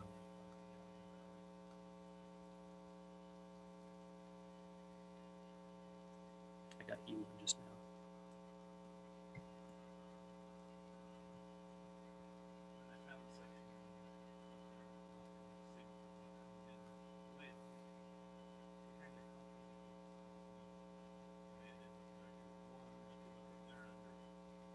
Well,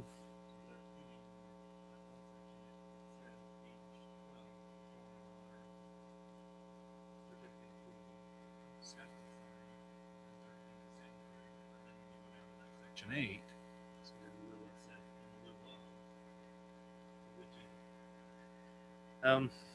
Say either.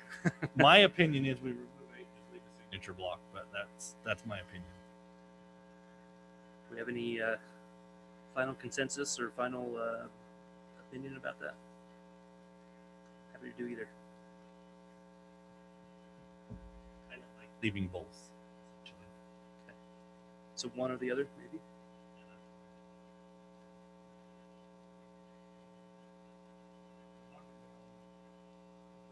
Yeah. Yeah. And they weren't as concerned about whether or not the water company signed the plat or submitted the letter.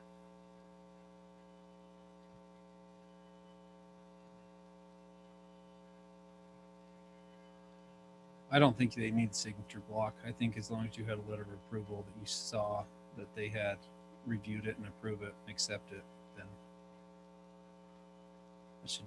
that should suffice. This could work both ways. If they sign the plat, then it holds the water district's feet to the fire to give them a connection, because there are some out there that might not get a water connection into their subdivision because they haven't met the requirements, because that letter's just out there. That's plat is a recorded document. I guess I don't understand, and help me understand what the difference is. The Culinary Water Company can say, we hereby grant approval conditioned on these things happening. And half the time, the county's not going to know whether or not those things have happened. Whereas if a culinary water entity signs the plat, the county doesn't have to be aware of any conditions. We're just, Culinary Water Company signed, we're going forward. Basically, by leaving their signature on the signature page. But we could always change this. All responsibility is secondary water provider. It pushes all responsibility on that developer, met their requirements, So they don't have to provide it. Otherwise, the county would have to verify that all those things would have been met. What if we just say unconditional approval letter? I think if we had an unconditional approval letter, we had one liner said we approve with the signature. That would work just as well as having a plat signature. You're not waiting to verify anything. Right. And at what point in time can we do this stuff electronically? Can't we implement some electronic signature stuff that makes this, we're in the 21st century. Yep. That sure would be nice. We'll have to work with the recorder's office on electronic signatures. Watch where you're going with that, because here in a minute when we have commissioner comments, they're going to take that a step backwards. Well, I say that because I, even the medical field now is getting to the point where they'll accept electronic documentation where, that's just recent. So, there's not a point in time where that's acceptable and this stuff can happen quickly. Yeah, all of our applications are online, and your signature on your application, that's just a checkbox and your name typed in. So we have got that part done. It's just getting recorded documents to have electronic signatures. That's title companies have figured it out. Yeah. I don't know why we're not quite there yet. We'll figure it out though. Can I ask a question to legal? It takes 10 years. We're 10 years behind the private market. Chair? I just want legal's interpretation on this. If it's signed on the plat, recorded signed document, if you just get a letter that states you have this approval, how legally, which one?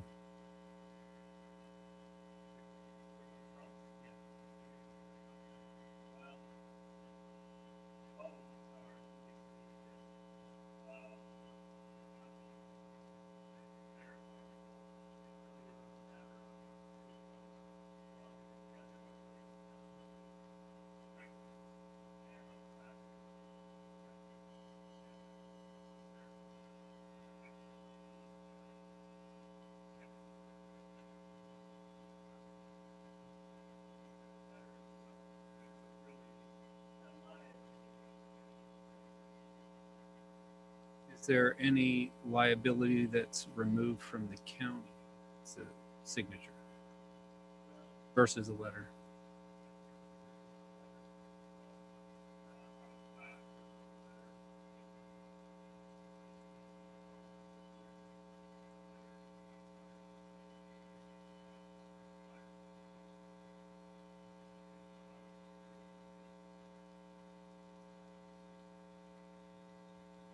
The county is either way saying that the conditions have been met and everybody has weighed in, right? If I'm understanding this correctly.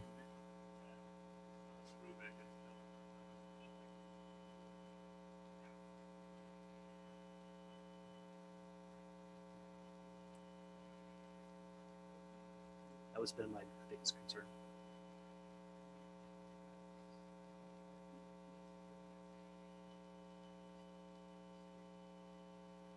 Right, and that's kind of what I want to understand is making sure that the logistics don't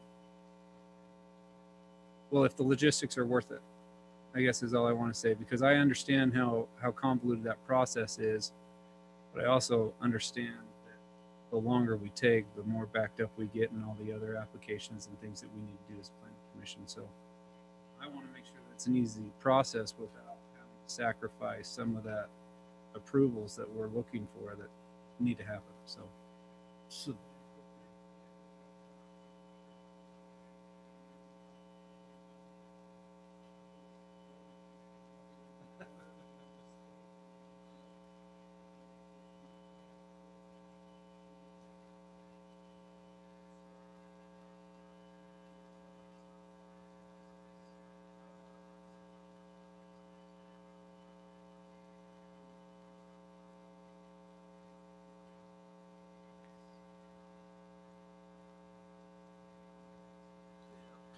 So, Director Grover, can you explain to me that process then? Because in my eyes, to get that signature, it's basically saying, make a phone call and say, hey, can I sign this plat, or have a developer call the developer and say, hey, drop this by the water district.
So here's where I don't know if there's something we can put in this so we don't have to readdress it, but if we go to a electronic signature, I know that's going to be way easier to accomplish this. And if we go to an electronic signature, I have no problem leaving it on the plat, because I don't think it will add any layers of bureaucracy. But as long as we're waiting for wet signatures, it's going to be days, months, even to get those signatures. And well, hopefully you guys run better than the federal government. I'm just saying. It's a question of the secondary and culinary water companies, how quickly we can get with them. So what I just added in this note, just so everybody is aware, my primary concern with having a letter and not something on the plat is I don't know what the culinary water company reviewed. If you look on our Frontier website, we've got so many different versions of the plat going through, and sometimes you get a newer version on there, but the culinary water entity is still reviewing the third or fifth version or whatever. So I'm just thinking the effect of the signature on the plat, I think is going to be the exact same as the effect of the letter, as long as the letter tells us it is the same plat that has been reviewed. I don't think we need a signature at that point. In fact, I don't think we need anybody's signature, as long as everybody shoots me an email that says we all look at the exact same thing and we all agree. But I don't think we need anybody's signature, but state code would disagree. But state code doesn't require the culinary water authority signature. And Charlie, can an electronic form letter be made that you fill in the blank of the plan level that you're looking at, so that when that all culminates together, and you're checking that off and making sure that everybody approved, and also that they were on the same revision level? Yep. Yes. I mean, and I don't necessarily have a problem with that. However, I can go both ways. I still see the importance of it being on the plan itself, but I'd like to see that process definitely expedited. Yeah. I understand what's involved in the waiting. Let's see, we do both until we can get electronic signatures, and then maybe we just that. Any other questions, comments, or concerns about that?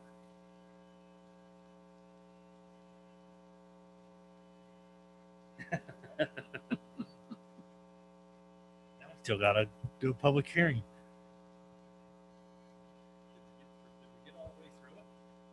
Well, we can read it line by line, but I'd prefer not to. Please no. I forgot enough. where we were. I just hit the overarching points on the big differences between what you saw last time and this time. I don't think there's a lot huge that is different. So if any of you saw anything that you see is different, call it out and I'll explain it.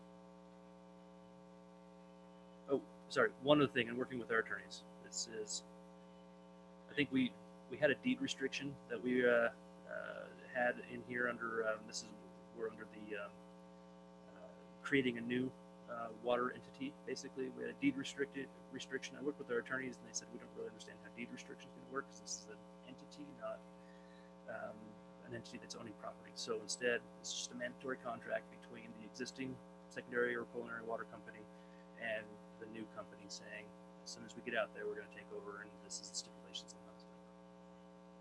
That was it. I'm ready to sit down on this one unless you guys. I just want to say thanks again for all your work on this. It's come a long ways. It has. Well, thanks for taking abuse. Yes. Honestly, it hasn't been that bad for me. I don't know. Have you not had any phone calls from Randy or Jolly or any of them? Oh, I've had plenty of phone calls and emails, but There's been some abuse, I'm sure. they've all been really, really great to work with. Everybody seems to think we're moving towards something better, and so everyone has been, I think, very delightful to work with. We're ready to move this to public hearing. I'll make that motion if you're ready. Make the motion. Second. All in favor? Aye. Aye. Opposed? Motion carries. Discussion. I'm wore out.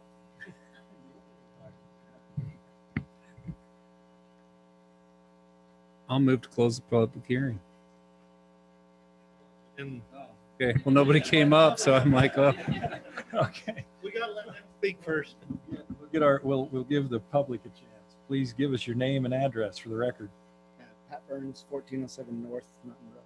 Excuse me. Only thing I would add to this would be something to the effect of, I do a lot of infill developments, and so sometimes as much work as Charlie's done on this, I spend hours with Charlie to find a way to meet an ordinance because it's just a special infill piece of ground. So maybe give in the ordinance, I don't even know how to word it, trust me, I don't, but something to the effect of, as long as staff, the engineers, and planning commission agree, you could adjust something to tweak, just an infill, or not obviously a 100-lot subdivision or something, but just a 4-lot, a 5-lot. And I say that too for people who are property owners. I own lots of little properties here and there that I might want to develop eventually, and it could cause some problems if, like I like what you said a lot about, this is for the Ogden, Ogden Valley. I agree, and that's where in West Weber it gets dicey trying to do some of these with secondary water. Where is it on? Which side of the river is it on? Which side of this is it on? What do we have to do? Which side of the railroad tracks is it on? I mean, there's so many variables, and that's all I would add is that. And again, Charlie, good luck. I don't know how to add that, but that's the only thing I would think of, just from a landowner and a developer. Because I am both, so I don't know if that helps, and I don't even know what to do. But So what you're suggesting is for something that's smaller, there should be some type of an ordinance as long as it meets criteria. Correct. Like I helped Ogden City put their infill ordinance together years ago, and that was one thing we worked on, was an infill ordinance where it didn't meet for, I think it's 5 acres, or maybe 10 acres when it becomes a lot bigger than one. I don't know. Again, I'm just speaking out loud from what I would see from, again, a landowner and a developer. Two different things. Because I believe the landowner should get the right to sell his property at the highest value you can, but also developer, everybody needs home. So, anyway, if that makes sense, I hope it does. Can you fix that, Charlie? I think we have it in there. Oh, perfect. I didn't see it. And we're leaving one for secondary water, right? Correct.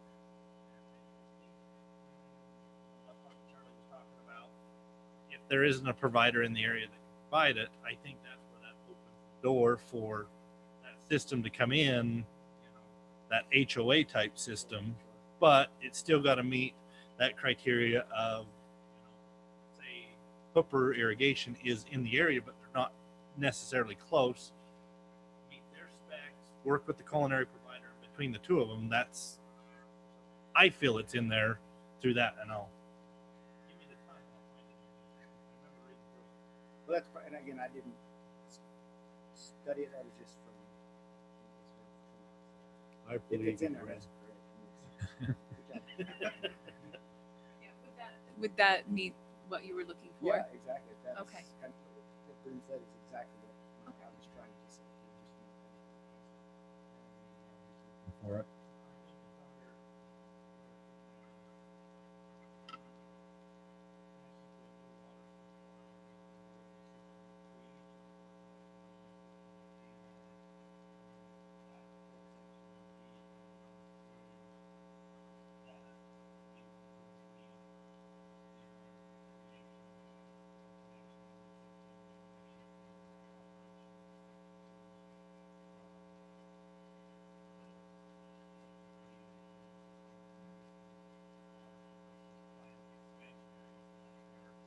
It's in that expansion area. Their requirements, so you build it to their specs. Eventually, someday they might take it over.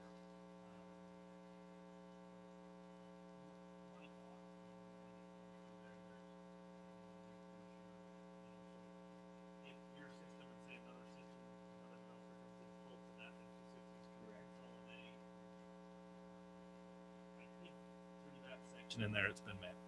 Okay, sorry. Well, again, good. Thanks. Thank you. Great question. I appreciate it. Anyone else from the public would like to make a comment? Okay.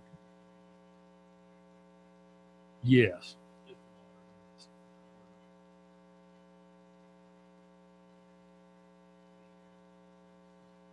Just give us your name again. Jason Green.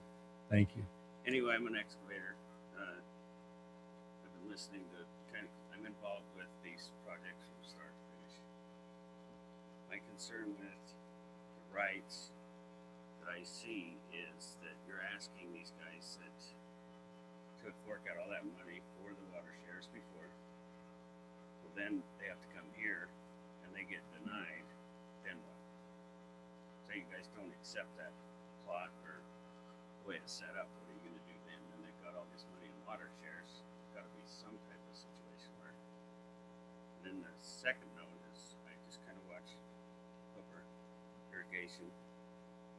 Like they make them upsize lines, they make them do all this stuff, and there's no checks and balances for the subcontractor.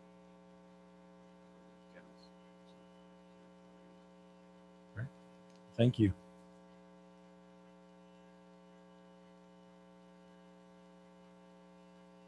Anyone else?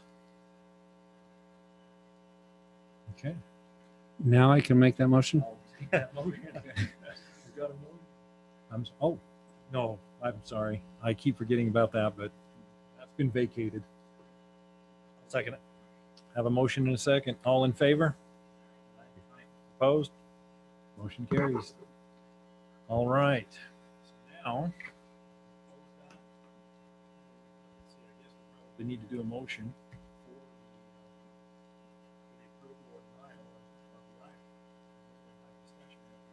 I'll entertain another motion.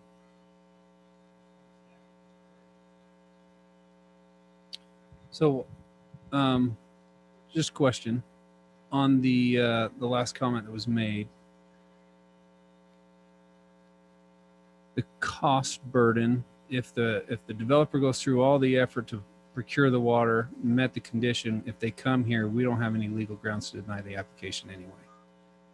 So as long as they've met those applications, and correct me if I'm wrong, but that's how my understanding is. If they've met those conditions when they come here, we couldn't deny that anyhow. If we deny it, it's for a different reason altogether that they probably just have to quickly fix and come back and get approval on.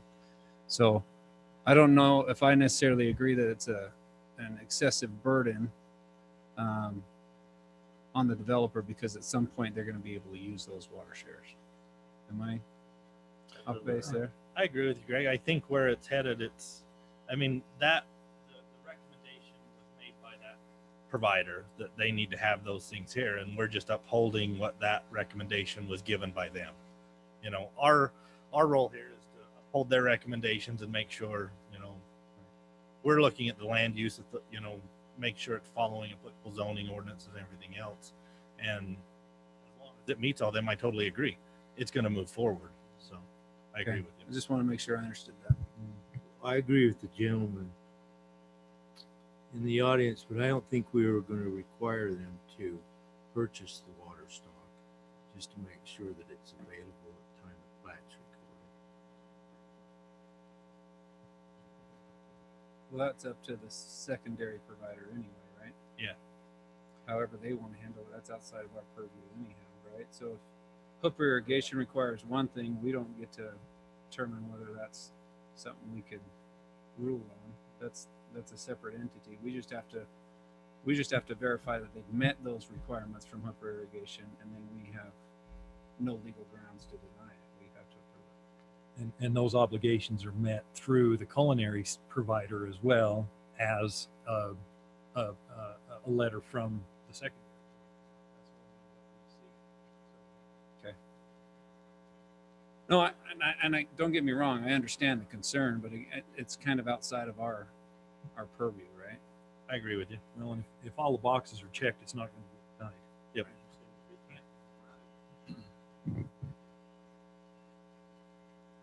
So, apologize. On the page that I have pulled up right now, I just want to make sure that the different steps are clear. When the application comes in, we require a feasibility letter from the water entity. Prior to final plat approval, we require a capacity assessment. Water and secondary, they'll get together and say, do they have the capacity? I wouldn't expect, and I would hope, that the water companies, both culinary and secondary, wouldn't require the securing of those rights or shares at that point. I mean, they're going to have their own operation standards, but I would hope they wouldn't there, because nothing's been approved. And then the next line down is the, let's see,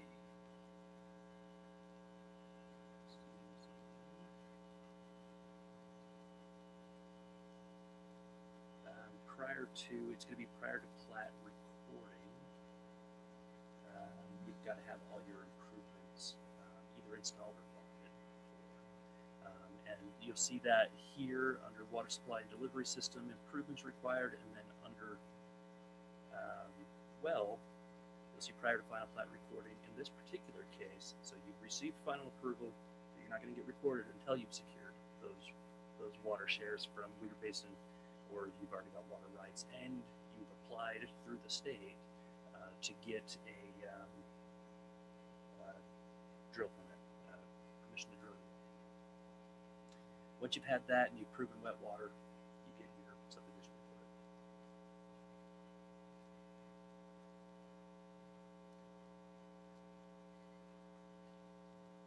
Any other comments? Okay, then I'm going to ask for a motion. Everybody willing? Okay.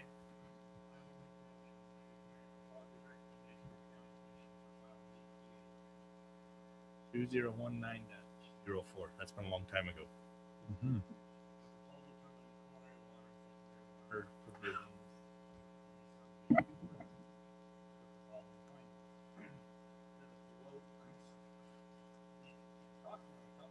Means I need to stop. Sorry. That the proposal will protect culinary water resources for the agriculture. That the proposal will promote and encourage conversion of multi-leaf water systems. That the proposal will enhance the collaboration among various water service providers, and agency reviewers during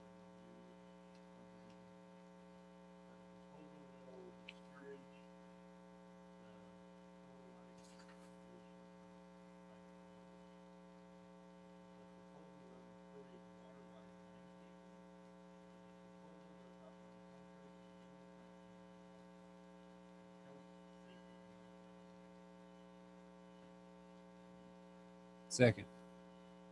Motion and a second. Quick. All right. Vote. Commissioner Bell. Aye. McCormick. Aye. Need to state that to include Ooh, a good point. I will amend my motion. Thank you. To include Charlie's amendments that we have made here tonight. Thank you, because I don't want to lose those things we just. they were important. Start Thank you. over. Changes that were addressed here tonight. Do we need to start this process over again? Second. Changed or amended motion and a second. Okay. Discussion. Vote. Commissioner Bell. Aye. Commissioner McCormick. Aye. Commissioner Andreotti. Aye. Aye. Chair votes aye as well. Passes unanimously. Thank you, Charlie. 2 years in the making. Mr. Chairman, when you said, do we need to start this over? I was thinking 2019. I saw your teeth go back. They were gone. What? All right. Very good. Thank you, Charlie. A lot of Thank effort you. there. Item number 8. You want to give us some history on this one, Director?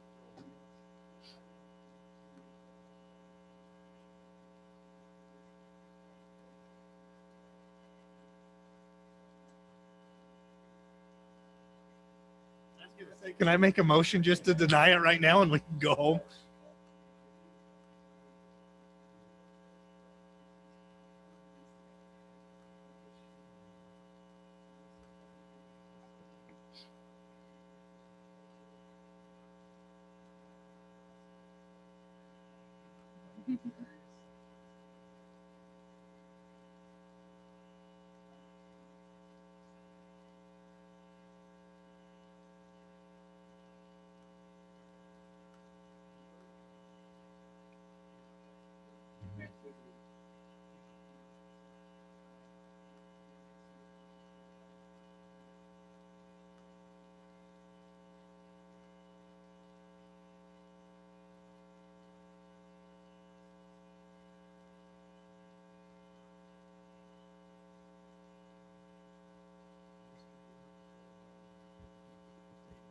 Still. So what you have in front of you, like Director Grover mentioned, is it's an ordinance modification to allow private streets in certain circumstances. You guys will recall maybe 2 or 3 years ago we started talking about private streets and private lanes, when they should be allowed, when they shouldn't be allowed, under what circumstances, what a private lane should look like, what a private street should look like. In this particular case, let's try one more time. Yeah.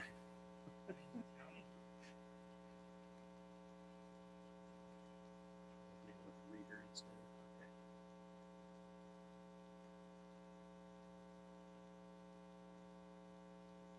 Oh, wow, that's thinking about there. Essentially, if private streets are allowed to occur, the biggest concern about a private street is that it potentially takes the place of a public street. Public streets mean something important. Public street connectivity is important. But in some circumstances, maybe a private street isn't that big of a deal. We do in the Ogden Valley have quite a few people wanting to do private streets. Today, as a planner, I don't have any concerns about private streets in the Ogden Valley, primarily because we're talking about 3-acre lots. We're talking about a few houses, few and far between. But they're also talking about a transferable development right program where they're going to be moving density off the hillsides into these areas where these private streets could occur. So what happens 50 or 100 years from now when you have a whole bunch of private cul-de-sacs and no street connectivity? You have to drive a couple miles out of your way just to get to the neighborhood that's right behind your house. There's a really great example. I wish I would have included a picture of it in the staff report. There's a home. In fact, I probably showed you guys this before. It's in Roy. It's right across the street from Kent's Market. You throw a stone from the backyard and get into the parking lot of Kent's Market. It takes a mile to get from that guy's front porch to Kent's Market, walking distance. It's just poor planning altogether. And part of the issue was we had a limited access street that UDOT doesn't like to see a lot of accesses on, but I'm willing to bet that that wasn't what caused the problem. What caused the problem is that a developer saw the possibility of doing cul-de-sacs, and cul-de-sac streets sell better. You get the perception of a right of exclusivity. You're standing out on your cul-de-sac and somebody you don't know, a car you don't know, comes driving down, you're going to look at them a little bit closer than otherwise, even though that is a public street or public right-of-way. So, but in the Ogden Valley right now, I mean, there's a lot of asphalt, and we know single family just doesn't pay for asphalt. When you're looking at 30% tax reduction on a primary home, you're better off going high density in order to try and pay for all that asphalt, or getting a lot of commercial in your community. So the more and more road miles that we have on these 3-acre developments in the Ogden Valley, or even 1-acre developments out west, the higher and higher burden the taxpayers going to have. And property taxes don't pay for your streets. Your property taxes go to the general fund. Municipal services pay to plow the streets, and so all of a sudden we've got a deficiency in our municipal services fund, which we've had for a very long time, and we're always trying to kind of get out of that. And so instead of your general property tax going up, it'll just be your municipal services tax going up. And at some point in time, your municipal services tax is going to be so high that you might as well be a city, which maybe that's not bad. That said, in some cases it may be worthwhile to allow some of these linear road miles to be privately owned and operated, privately maintained.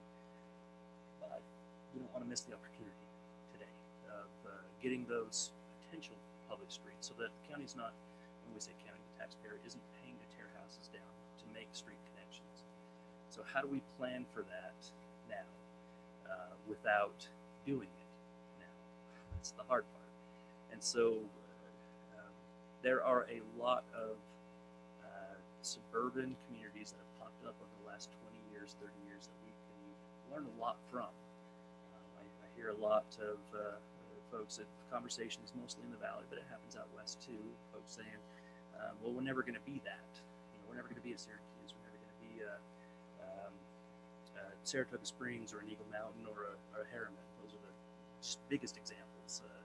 I love looking at Harriman in 1997 versus 2007. You had 997 dwelling units in Harriman in 1997. You had over 21,000 in 2007.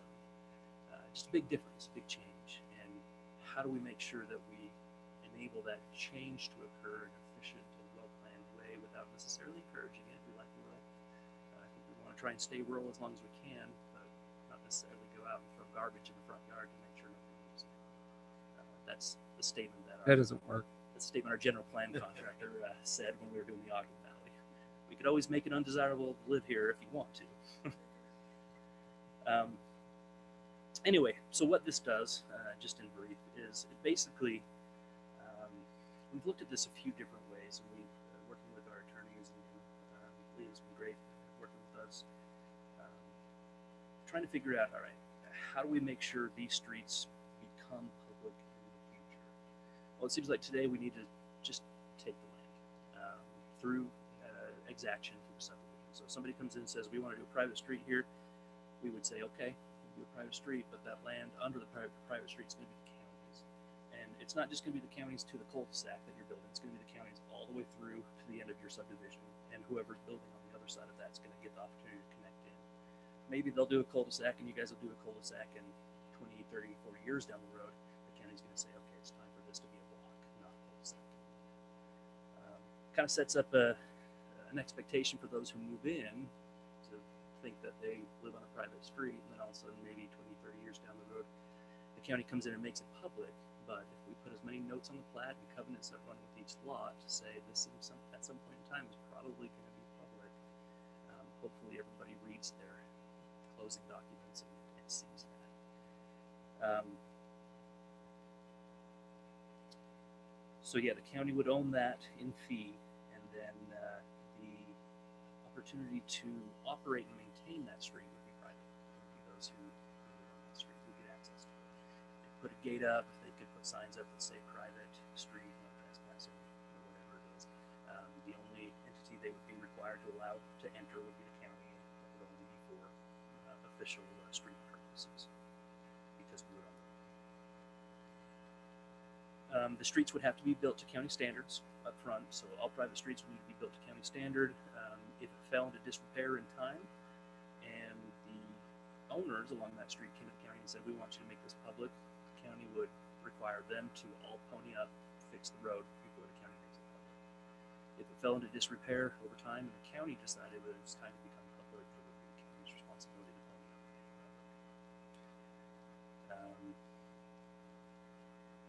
There would be no entitlement for a street to be private. So the developer comes in and says, "This is going to be a private street," and we say, "No, it's not." They would be required to put in public. So public street would be the default.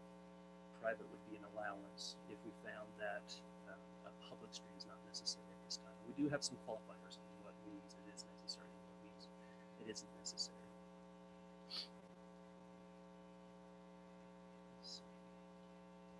There's an opportunity for a waiver to be given. So if the county can find that there's no circumstance in which we can foresee ever needing a public street here, it's a dead end that leads to a cliff. It's a dead end that leads to a river, or leads to federally owned land, or land with conservation easement on it, and we can't ever see the need to put a street through there. We can waive the requirement for that piece of property to be held by the county.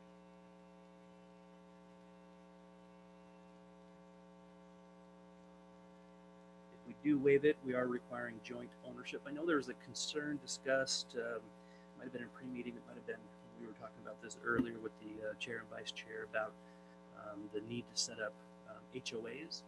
Wouldn't necessarily need to set up an HOA.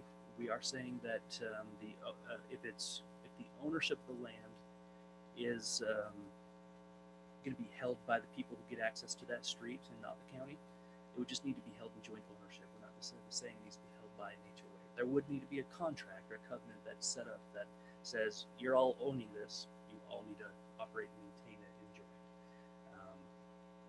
How they do that could be their choice, but there still would be an obligation of them to each other, but not necessarily through a homeowners association. All right, I can ask a question about that. Sure. So I know an HOA is required to do long-term analysis studies and make sure they have the funds to take care of whatever property they're in charge of.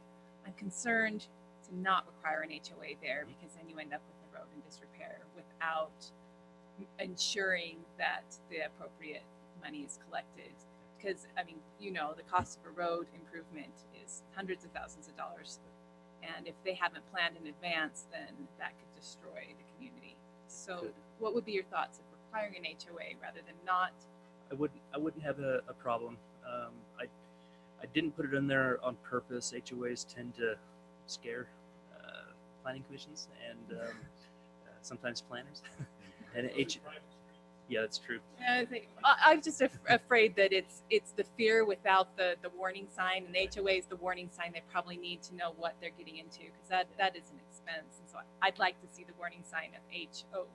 Okay, no, I think that makes sense. That other commissioners failed. That does make a lot of sense. I was an HOA president for an unfortunate amount of time, and it wasn't fun. And it was everything I could do to get everybody on board to make sure we had enough money set aside for stuff like this. And the state is, at least, there's some sort of regulation there requiring them to take care of the road, where otherwise there wouldn't be anything provided. Yeah, and the HOA would essentially, it would be out there it would be that warning sign. We do have a lot of HOAs that have gone defunct. A quick way to make an HOA go defunct is not giving them enough to do. And so maybe if you're going to allow a private street, you require a pool or a clubhouse or something to make sure that there's enough for everyone to do. But, or management of a secondary water company might be one of those things. Yeah. Okay, let me get through the rest of this, and then maybe we come back and talk over how it could or couldn't fit in the Western River. Operation and maintenance of use, so there'd be a contract essentially that required everybody to be responsible for it. The building setbacks we've measured from the county-owned parcel.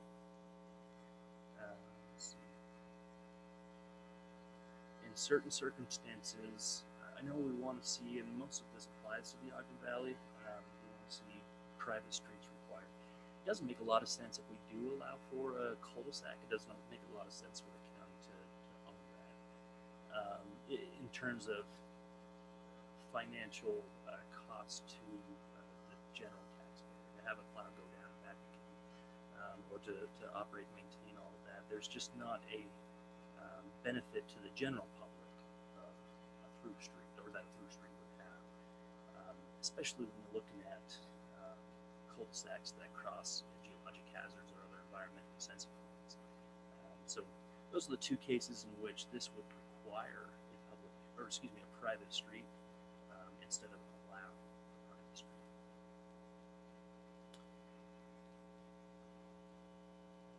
And by the way, I kind of like that because in some cases the developers are gonna, love going with these private streets because cul-de-sacs do get higher yielding lots, but at the expense of the developer setting something up in the beginning for operations and maintenance, and then ultimately the landowners having to be responsible for that private street that most other people would never even use.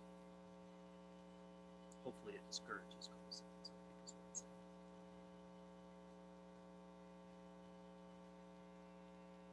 So plat notes if there is a private street, recording documents if there is a private street, and then some just general changes to the dedication language to make sure we've got everything when we do have a private street that is going to be owned by the county, so parcel future public street. Okay, so do we toss the idea or do we allow it with HOAs? The consensus for Western Well, I'll add my comment. I don't see why we would allow a private street without an HOA. I don't see who we would expect to maintain those roads at any point if it wasn't for an HOA. So, okay, very good. My concern with a private street, even with an HOA, is when that HOA goes defunct. I mean, in that HOA, just like it said, that's your most expensive burden. Yeah. Is it an option just to not allow private streets? Is that a? Yes. Yeah. We can just take. Don't allow private streets unless it's a PRD, or I guess it's now called master plan development. My recommendation is we take section B right out, just for the fact that I've seen it happen where I've worked previously. You get some asphalt company that comes in, you got people like Commissioner Wickard mentioned, they don't understand roads and maintenance. They're an HOA people. This guy comes in and says, oh, this road's bad. You got to spend all this money to do it. It breaks the HOA. Then that HOA goes defunct. Then it falls back on the county. And then it still, becomes a county road. Why don't we just cut it off at the head and just don't allow it? My thoughts. But isn't it advantageous to have private streets in certain situations, like you were saying? If there's a street that's not servicing any of the county, just a small portion of the public, it's best to have it private so the county isn't paying an excessive amount of money for a street that isn't serving the county's needs. Like all hammerheads. But they still. I agree. I don't like hammerheads, but most of your funds that pay for roads comes out of BNC road funds, which is funded through the gas tax. Everybody that buys gas, then in turn pays for the road maintenance. Very little of it, even Charlie mentioned, comes from property taxes and general funds. But the more roads, the thinner that spread. And that is true. The less roads we have, I know as far as connectivity goes, my neck of the woods is a mess. You went to Highlands. It's quite a mess, and so I'm wondering if a lot of this can be alleviated with the master plan. I mean, you and Highlands might be.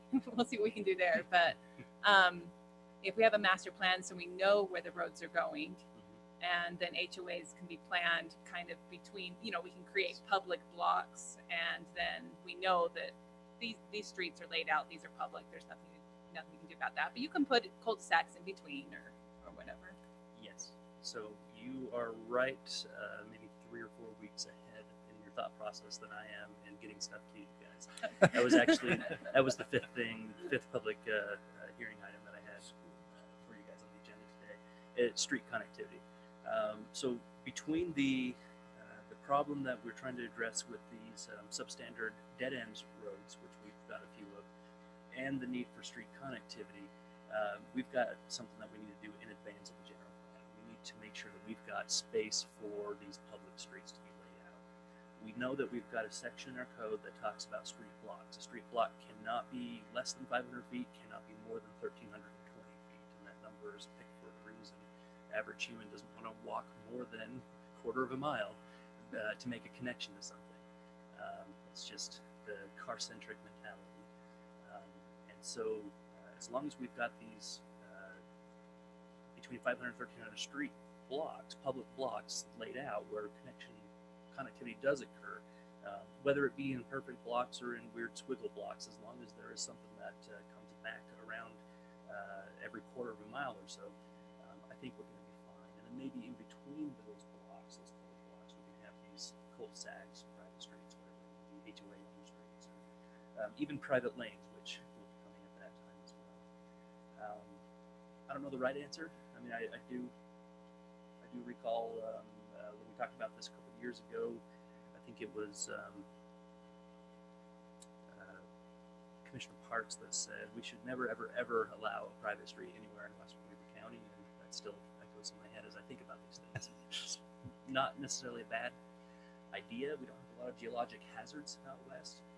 So that was going to be my question. Where would we ever even run into the case where we would need a private street? I mean, we only have 2 exceptions where it would be required, right? Right.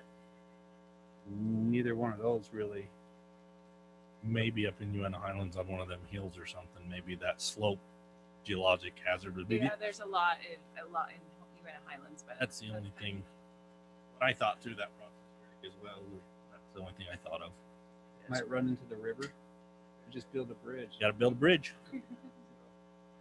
I guess out west, I don't see a huge need for private roads, and I agree. I mean, eventually, every private road's going to fall to the county. So, for that, I'm not opposed to the idea that we eliminate private roads altogether, but I don't know. I guess I'm open to be swayed. I think that a lot of it depends on the zoning for the area. And this kind of goes to what Commissioner Wicker mentioned. But the zoning will kind of dictate private roads, especially if you have like a retirement community, retirement homes, where the lots are, house to house. Right? You've got 10 feet in between or whatever. And there's not going to be a lot of traffic on that kind of a road. There might need to be, or the want to be, a cul-de-sac or several. And that's where I might see something or think about something like that. So it's kind of, to me, I think we almost have to have something on it, because I think that there's potential for it. And I think that's what Commissioner Wickern's kind of getting at too, is anytime there's potential, I think we need to be able to have something in place to take care of it. But did you say, Charlie, it's allowed in those master plan development areas? Yes. So that's where so that would cover So that. you either do a master plan community if you want a private street, or it's not allowed. Yep. That's it. Okay. I'm good with that. Okay with that.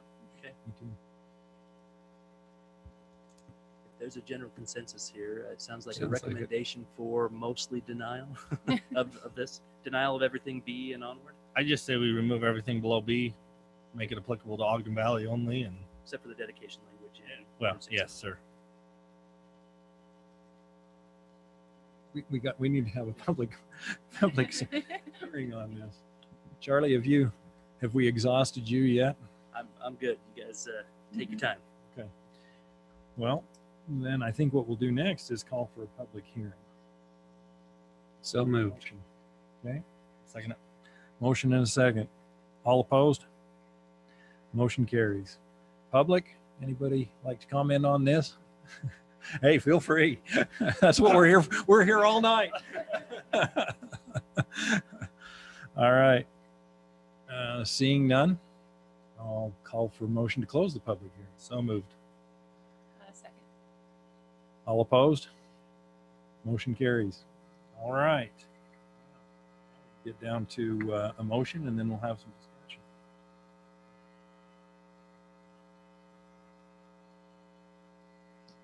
Anybody else want to make it? That's the only good thing about being. Yeah. Mine's so small in my phone. Well, I'm like I trying to- that's why I brought my laptop tonight, just so I could actually see something. So There you go, right there. I'll. I can try and find it to make a motion. Hey, Charlie's got it pulled up. Oh, okay. I'll make a motion to. Well, I'm not sure quite. You know what? You know exactly what you want to approve. I'll now just that I go think for the about home it. run tonight and make it. Chair, I'll make a motion that we recommend a positive recommendation.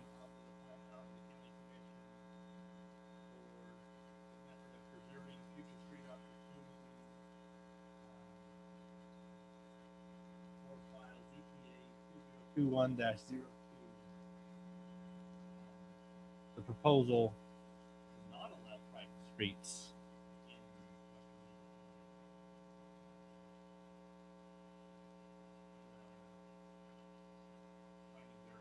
current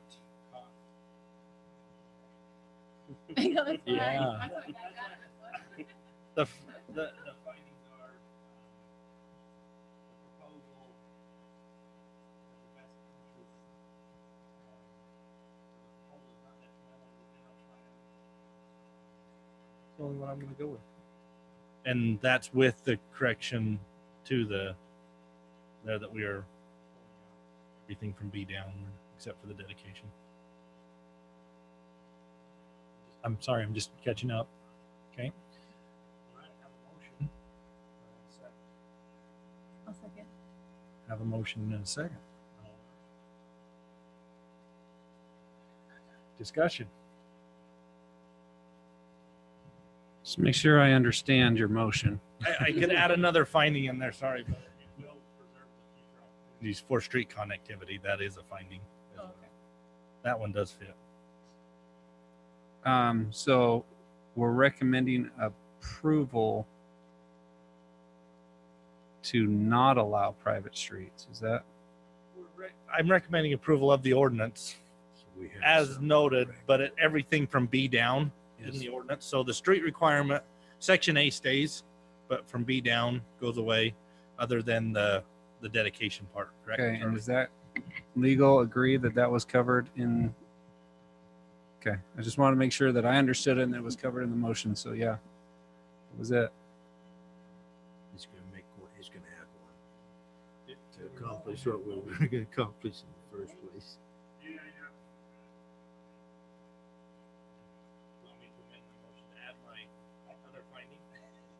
I'll amend my motion to add the second finding of the proposal will reserve future opportunities for street connectivity. So the easements there. By getting that added in. I have a motion, an amended motion. Do I have a second? Oh, I can second it. Yeah, you can. Okay. All right. I have a motion and a second.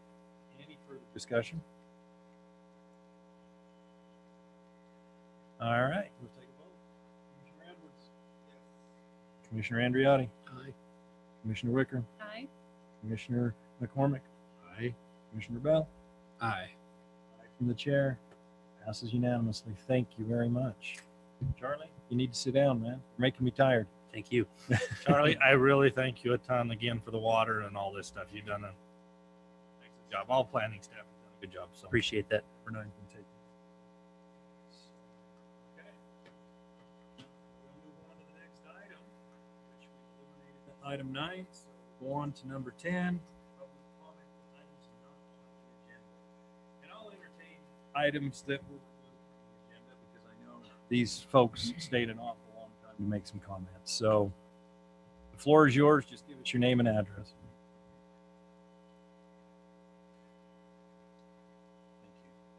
Wade Rumsey. What else? What other? Your address, please. 7550 South, 35 West, Idaho Falls, Idaho. Thank you. Thanks for letting me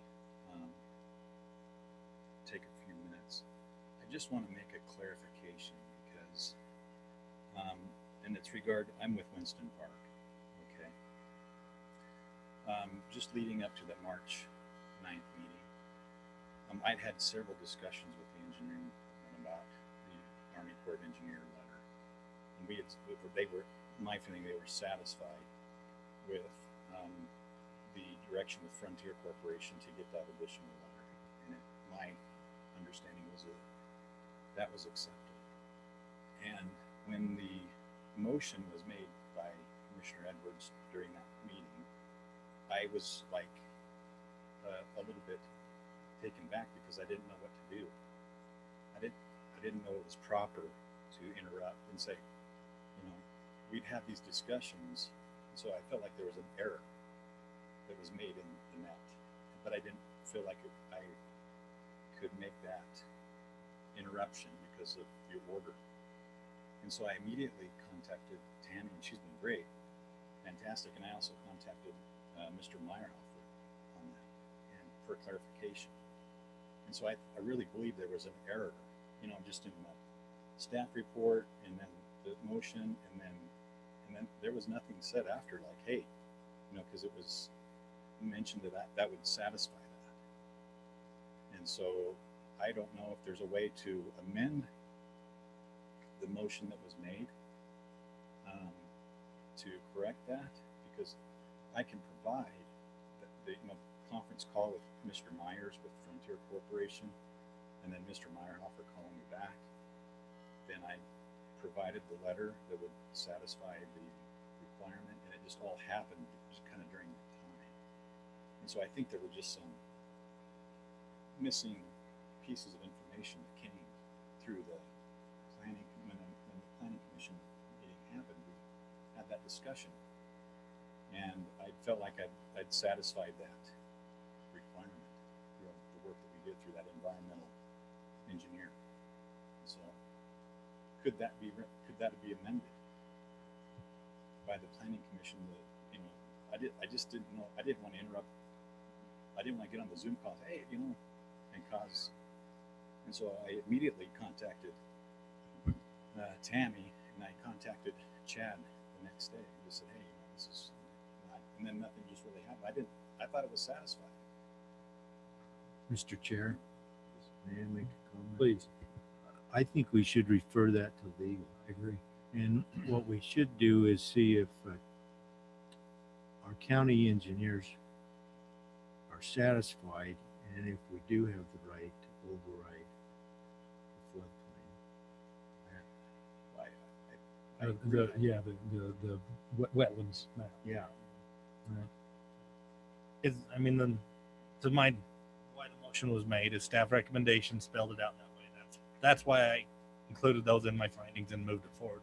It was specifically, spelled out that way. Right. The Army Corps of Engineers or consultant. If it would have said or consultant, I think we could have been just fine with what was presented. But that was what was presented in the staff report. That's, And I understand. So I'm if you don't mind, I'm going to ask the question now. Legal. What are any remedies to this they have?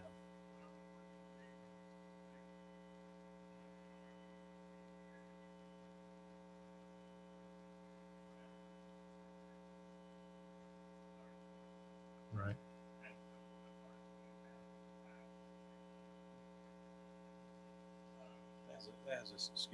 Has a severe consequence on the work where we're at with this development.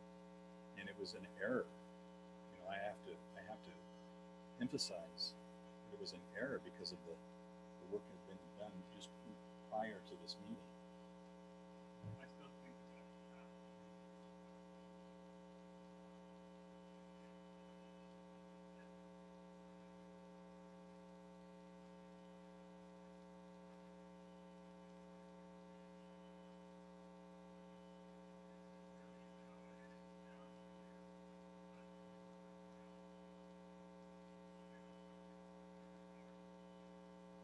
Mr. Chair. Is there a difference between undoing and correcting an error? Because honestly, it was a right. And so in other words, and give me just a moment, Commissioner McCormick, so that I understand. So that would be to have another meeting on the preliminary approval, go in a different, get the report corrected, then from there establish the correct motion, and and as I mentioned earlier, in a way to remedy that from the commission's perspective, we're willing to, you know, to have a special meeting, and we would kind of need to get in concert with staff in order to do that. Having said that, Commissioner McCormick. No, that, my question was a little bit different.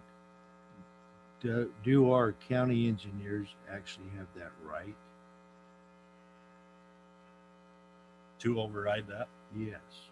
I think I guess my thoughts on that, or to that point, is there is an environmental consultant that stated that letter, you know, that says this may or may not be, you know, that there is some documentation that I guess it's not just on the county engineers, but I mean, who's to say?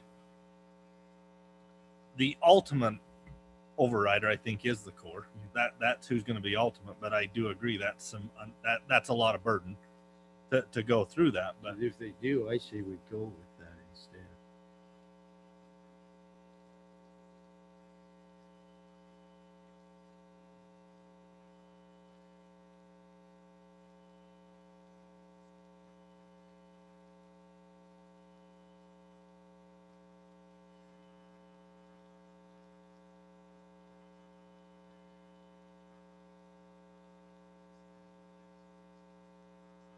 Yes. same question. Yep. That.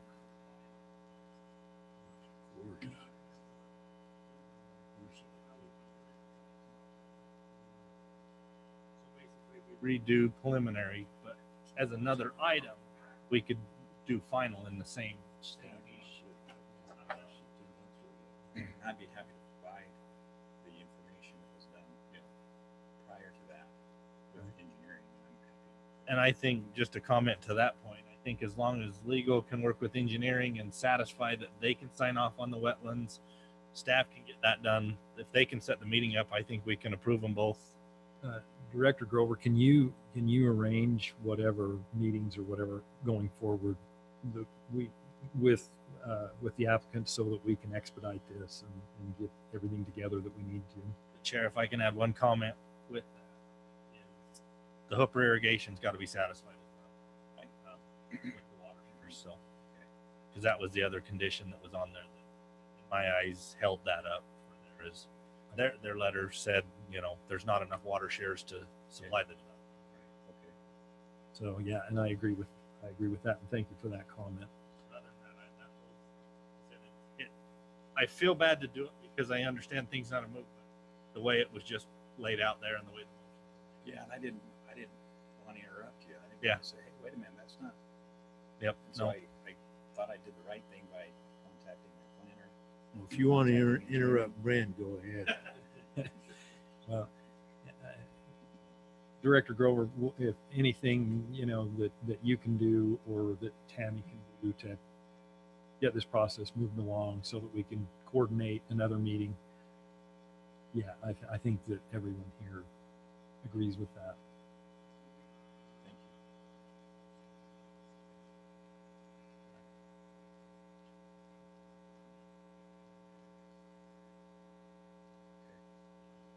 That sounds great. I appreciate that.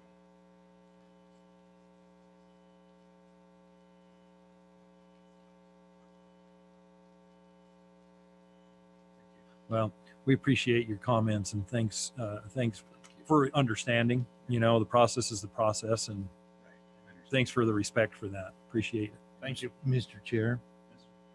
I thought we moved public comments to the front of the agenda. Well, we had done that, and then, and maybe I shouldn't have done this, but I kind of unilaterally moved it back to the end, and unfortunately, it didn't work out very well. These people all look hungry. I'm hungry too. Get it? I've said multiple times we need dinner while we have these meetings. Get it? Okay. No pizza. Thank you. If it wouldn't have taken a motion and an amendment to the agenda, we could have changed it. Okay. And I didn't know that things were going to move quite as long as they. My apologies for that. No. All right. Any other public comments?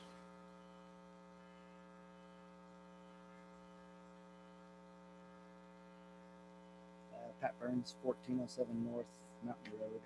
I own Stagecoach Subdivision.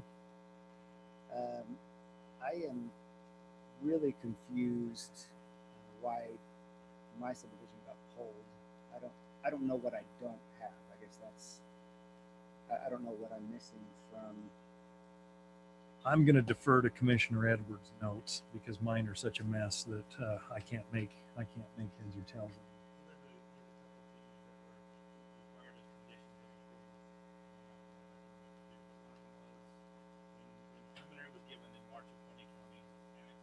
Central Weber Sewer District. So that's one of the biggest ones. Prior to the meeting, or prior to today, we didn't have any of the information on Hooper or any of those other ones. But the biggest thing is the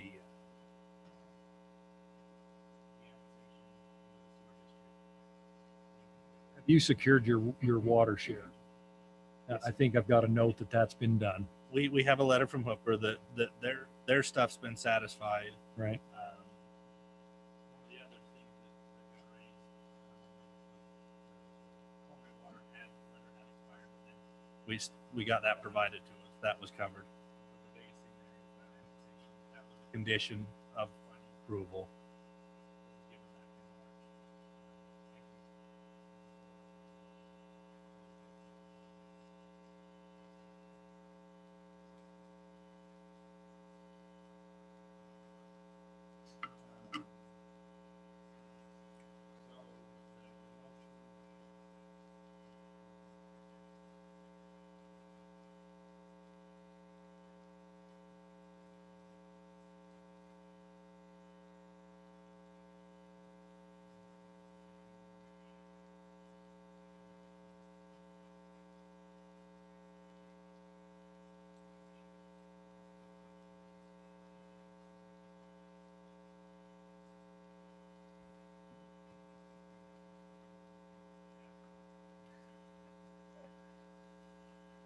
Push that to you.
The final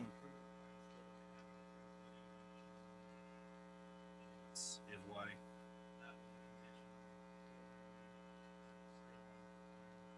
So Because the motion was made, that hadn't been taken care of prior to planning commission during the preliminary approval. See, and then it just got passed through that wasn't completed prior to today's meeting. The trail? So, yeah. But it is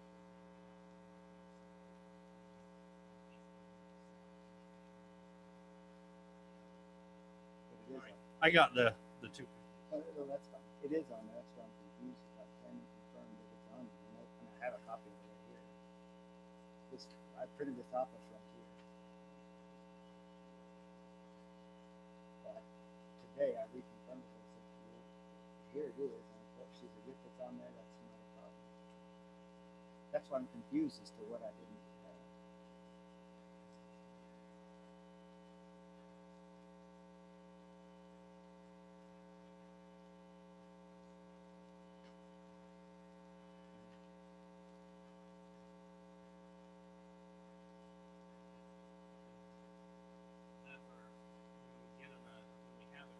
Made, it's got to be followed through with prior to our meeting here today. So we can't push the condition on. So no, I completely understand that. Whether it was made or not, or the documentation is being Show it being.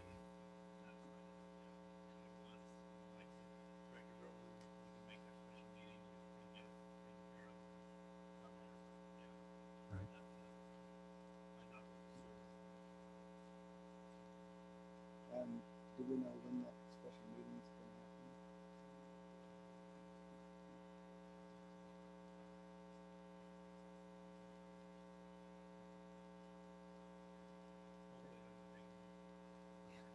Hopefully we can get it. Yeah. Quicker. Yeah, we'll try and get it in as quickly as possible. So Thank- that's it. I really just don't understand what I was missing because I thought that it's a trail on the map and it is there. So I just want to make sure that if I come to special meeting, I do have everything. Right. With- I'm not sure. Okay. All right. Thank you. Any other public comment? Thank you very much. All right. Close public comment and go to the planning director report.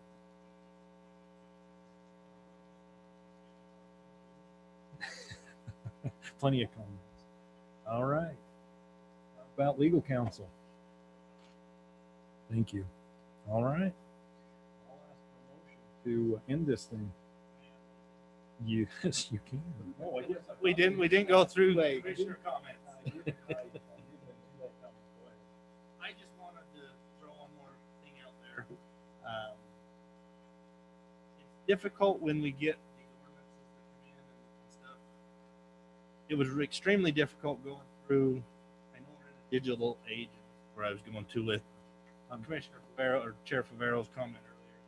But is there any way that we can get these packets printed to us prior to when they come out? Because when we go through and trying to make these notes and look at them online, but then we get a packet, notes from Charlie, and then I get it takes more of a headache. I don't care if you call me and say the packet's ready, come get it. But it's just Easier to make notes on. it is. It's if I can have a printed copy and I can write my stuff down, it's easier to collect all my thoughts. I would. Yeah. I can pretty get it electronically, but can't make notes on the electronic PDF unless you have a special program to have it in paper. Yeah, I digressed. I went back into the 19th century, but I'd like one too. Just for those reasons, because it's nice to have them to have the notes, and if it's an issue to make new ones or another set like they used to do when we did paper copies before, we can bring our own copies in. But if something changes, we're going to have updated copies, of course. But So that's my frustration is that, this morning you get another email saying, here's an update. I'm like, oh, wait, now I'm trying to compare the update to the one I already reviewed, and I'm trying to figure out which is which. And But what kind of takes place of that is that you don't get that other copy until you get here to the meeting, and then it's discussed, and then we have a better understanding Right. of it than trying to figure it out. trying to kind of figure it on out our own. before the meeting. Yeah. Yeah.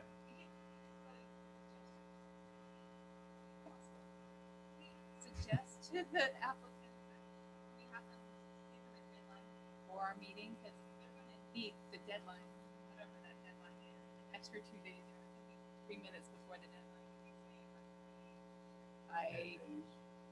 Well, or even just like by the Friday before, by Friday at 5. You know, I don't know the.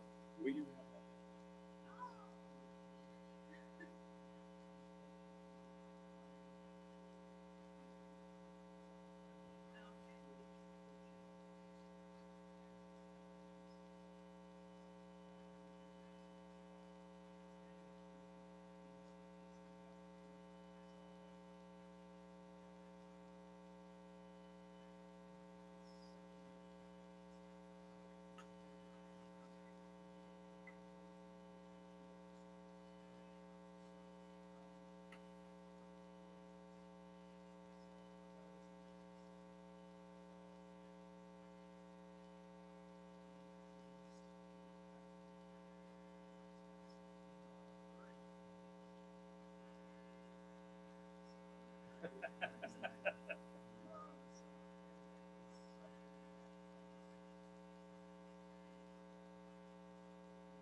Flexibility till Friday.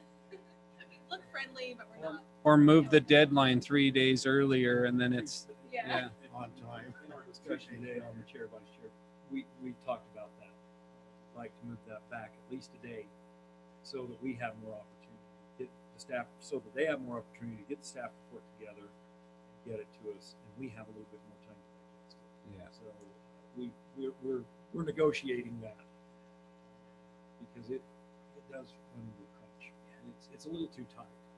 especially on busy meetings when I'm trying to review, 15 different agenda items. It's Do I have the right addition? Do I have everything? What did I miss? And the other thing I wanted to mention is when I come to this meeting, the phone goes in my pocket and it gets basically turned off. I would like us all to operate like that. And so when you talk to staff, make sure they know if they're sending emails. Some of us may be getting them, but there's some of us that are not. I look at this meeting like as if this is my only thing that I've got going on. And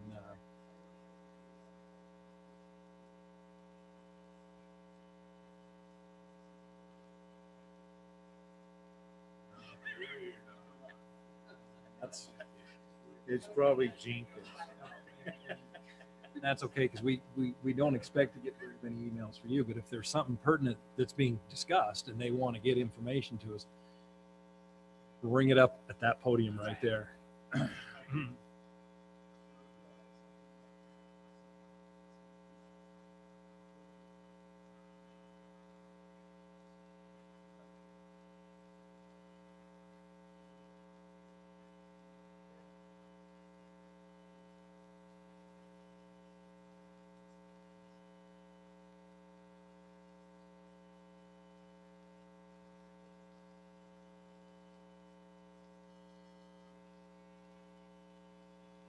I think when it comes to ordinances, those are easier actually to deal with. Any changes between when the packets come out and then they come here, because we walk through it in such detail that it's kind of easy to understand. It's the applications, the subdivision applications, and those rezone applications, those kind of things that we really want to dive into and understand. That when they change between the time that we get the packet and we show up here, it makes it harder to kind of process. At least that's my opinion. I agree. I agree. The other thing I have, like we discussed earlier, The option of, we're under a busy load right now. There's a lot of stuff coming through. What's everybody's thoughts on having 2 meetings a month, similar to the Ogden Valley? Just to try, put yourself in, not saying that I want to be more development friendly, but to put yourself in a developer's shoes that comes through where we only meet once a month. I feel that kind of puts it at a disservice. Well, I'll be honest with you. When it was Zoom only, easy. That made my life easy because I could take my kid to baseball and sit there while he's at practice and Zoom the meeting. I wondered what you would do. I can't do that if I have to meet in person. So that's why I'm like, it makes it tough for me, but I might miss one. You still you can become by Zoom. Well, I tried. I'll be honest with you. I tried to call in by Zoom today, and it's. We've seen your name a couple times. Oh man, the connection, and the sound, and everything made it really difficult to participate. So, and if you're not right here talking in the microphone, nobody on Zoom can hear you. So when you sit back and you're talking, your voice disappears completely. So I could tell there was conversation coming in because you go in, you fade in, you come in back. So it's just kind of the nuances with the Zoom meeting. It's a lot easier when we're all on a mic, on a phone or something like that. We can hear clearly, but not. What if we do one of each?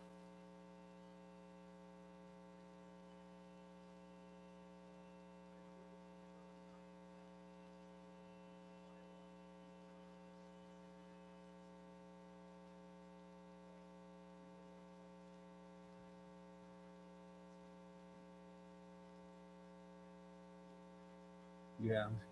And that's kind of my point. It's like if either we're here all together or we're on Zoom all together, it'll work, but not. All present, all Zoom. I like the idea.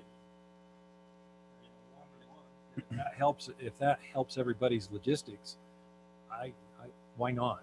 Now we're back to the technology meet. So let's do it. You know?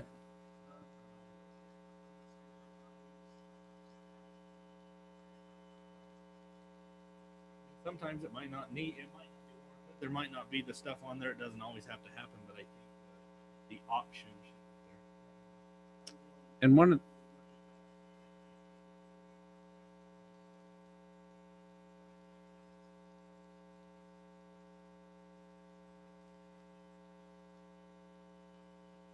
Get us a meeting with the commissioners. Get us a meeting with the commissioners. have them come to this meeting. Yeah, I know that was one of your concerns because we had brought this up before COVID. And I know one of your concerns was you got to pay staff to be here in the evenings to support it. So, well, business is good. So, you know.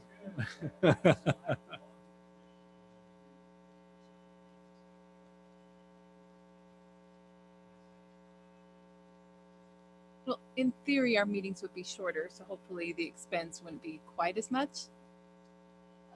Yeah. We can mute Charlie now.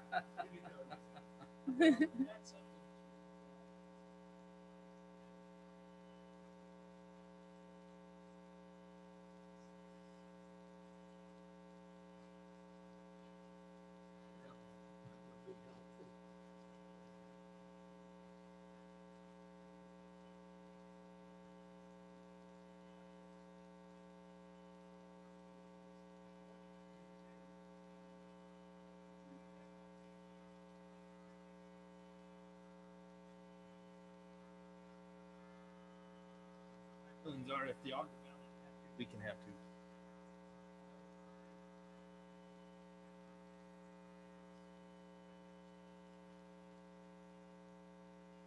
Well, see, I don't care about the equality because if there's not enough agenda to have it, then we don't have it. But I think it'd be nice to be able to have the opportunity if we need it. And so whether we regularly schedule it or not, I don't necessarily care. But I would like to be able to have the opportunity to have the option of having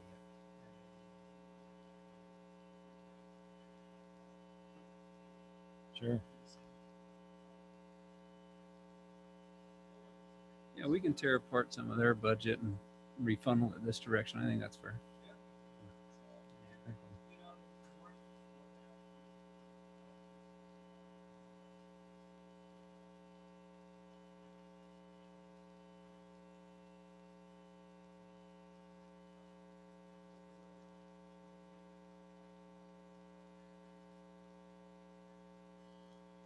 Tell them they're either going to add another meeting when we need it or regularly, however it ends up washing out, or they're going to have to start buying dinner. One of the two. Yeah. All right. You haven't took me to dinner. I was going to say. Chair, can I make a comment, a Certainly, commissioner comment? please. So not so much from our commission, but maybe from the Ogden Valley. I've just heard a lot of comments about, you know, and I know they've been made in jest, but I think there's some seriousness that people don't want to make room for people moving to Utah. I mean, that's the idea. And I'll find the article and I can send it to you, but Utah isn't growing necessarily because people are moving to Utah. It's because Utah has the most children. So if we're making room, it's not making room for someone else's child. It's our children we're making room for. It's both. And it's actually in 2020, fewer people moved from California to Utah than in 2019. So this isn't a California's invading us problem. This is a we have a lot of family and we want to keep them here. And so I think we need to think more when we're developing and help our constituents or, you know, our community understand that we are not planning for everyone to move to Utah. We're planning for us to stay here, and we're planning for their children to be able to stay here. I like that message, and I wholeheartedly am behind everything you just said. I've been telling that to people that keep telling me that it's the people coming in from outside, and it's like, no, we have good jobs here now. We have educated people here that we've spent money on, our children, that now can stay here and absorb those jobs. Who couldn't before? Who couldn't It before? is very difficult to find those jobs in Utah. It was, and it's becoming easier for us to stay. So.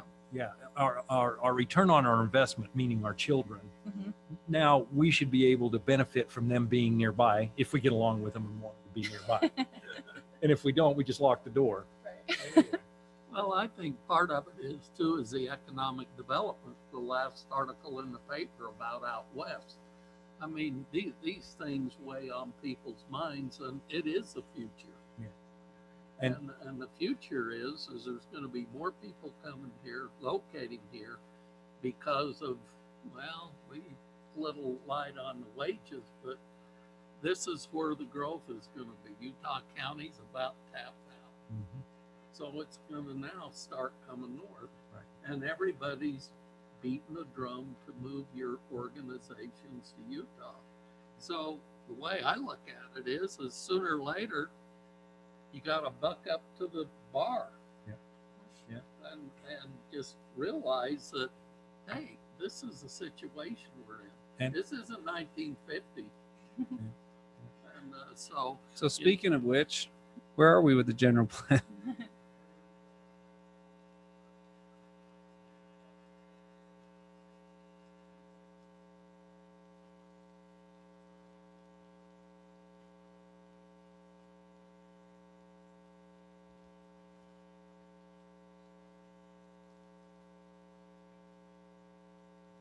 Do you have any public meetings or hearings or anything?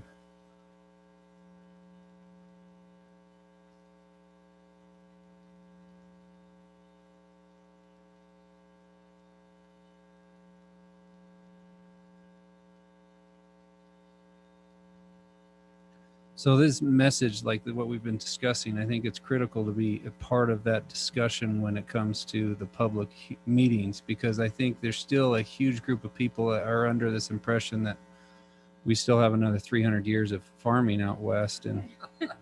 And although I would love to see that happen, we all know that that's not realistic. And so we need to make sure that we help people understand that if farming chooses to stick around for 300 years, that's all great and good. But when those landowners decide to develop and sell their property, here's the plan on how we expect to move forward. And that really needs to hit home out there because, well, they're all over the map.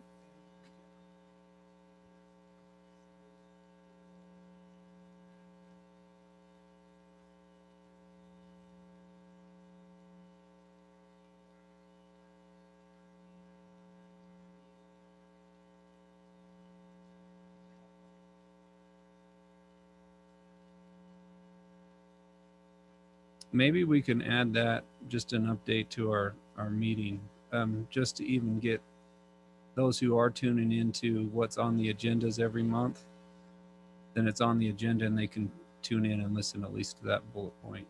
Because people are calling and asking me and I'm saying, I don't know. I put got it at the end, they'll actually watch our meetings. I doubt it, but if it's on the agenda, maybe they'll stick around at least until it's discussed. So.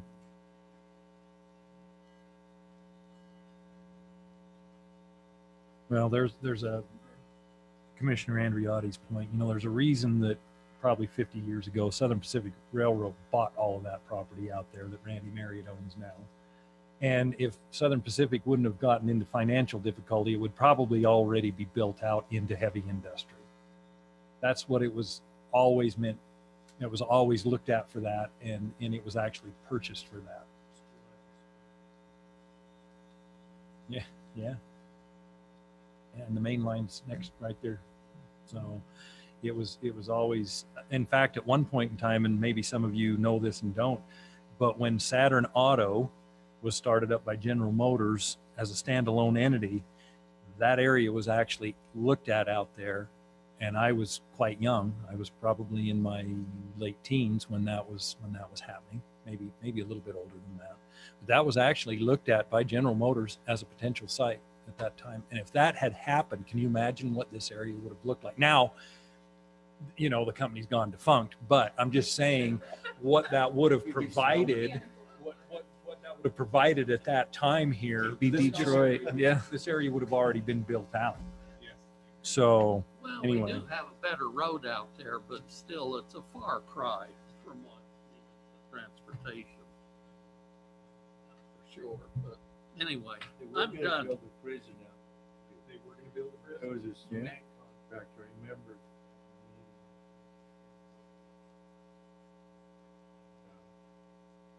Guy in a four-piece suit up in the middle of the crowd, the expert from the far California, and he said, "This is the place. We've done all the studies."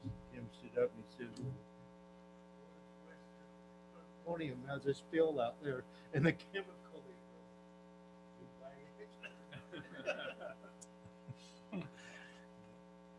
was. I forgot about the prison, but yeah, we're going to build the prison. That was the one that went to Gunnison, wasn't it? I think. I don't. Good clean industry, though. Yeah. Okay. Any other comments? Motion. Second. Anybody? Anybody opposed? Meeting over.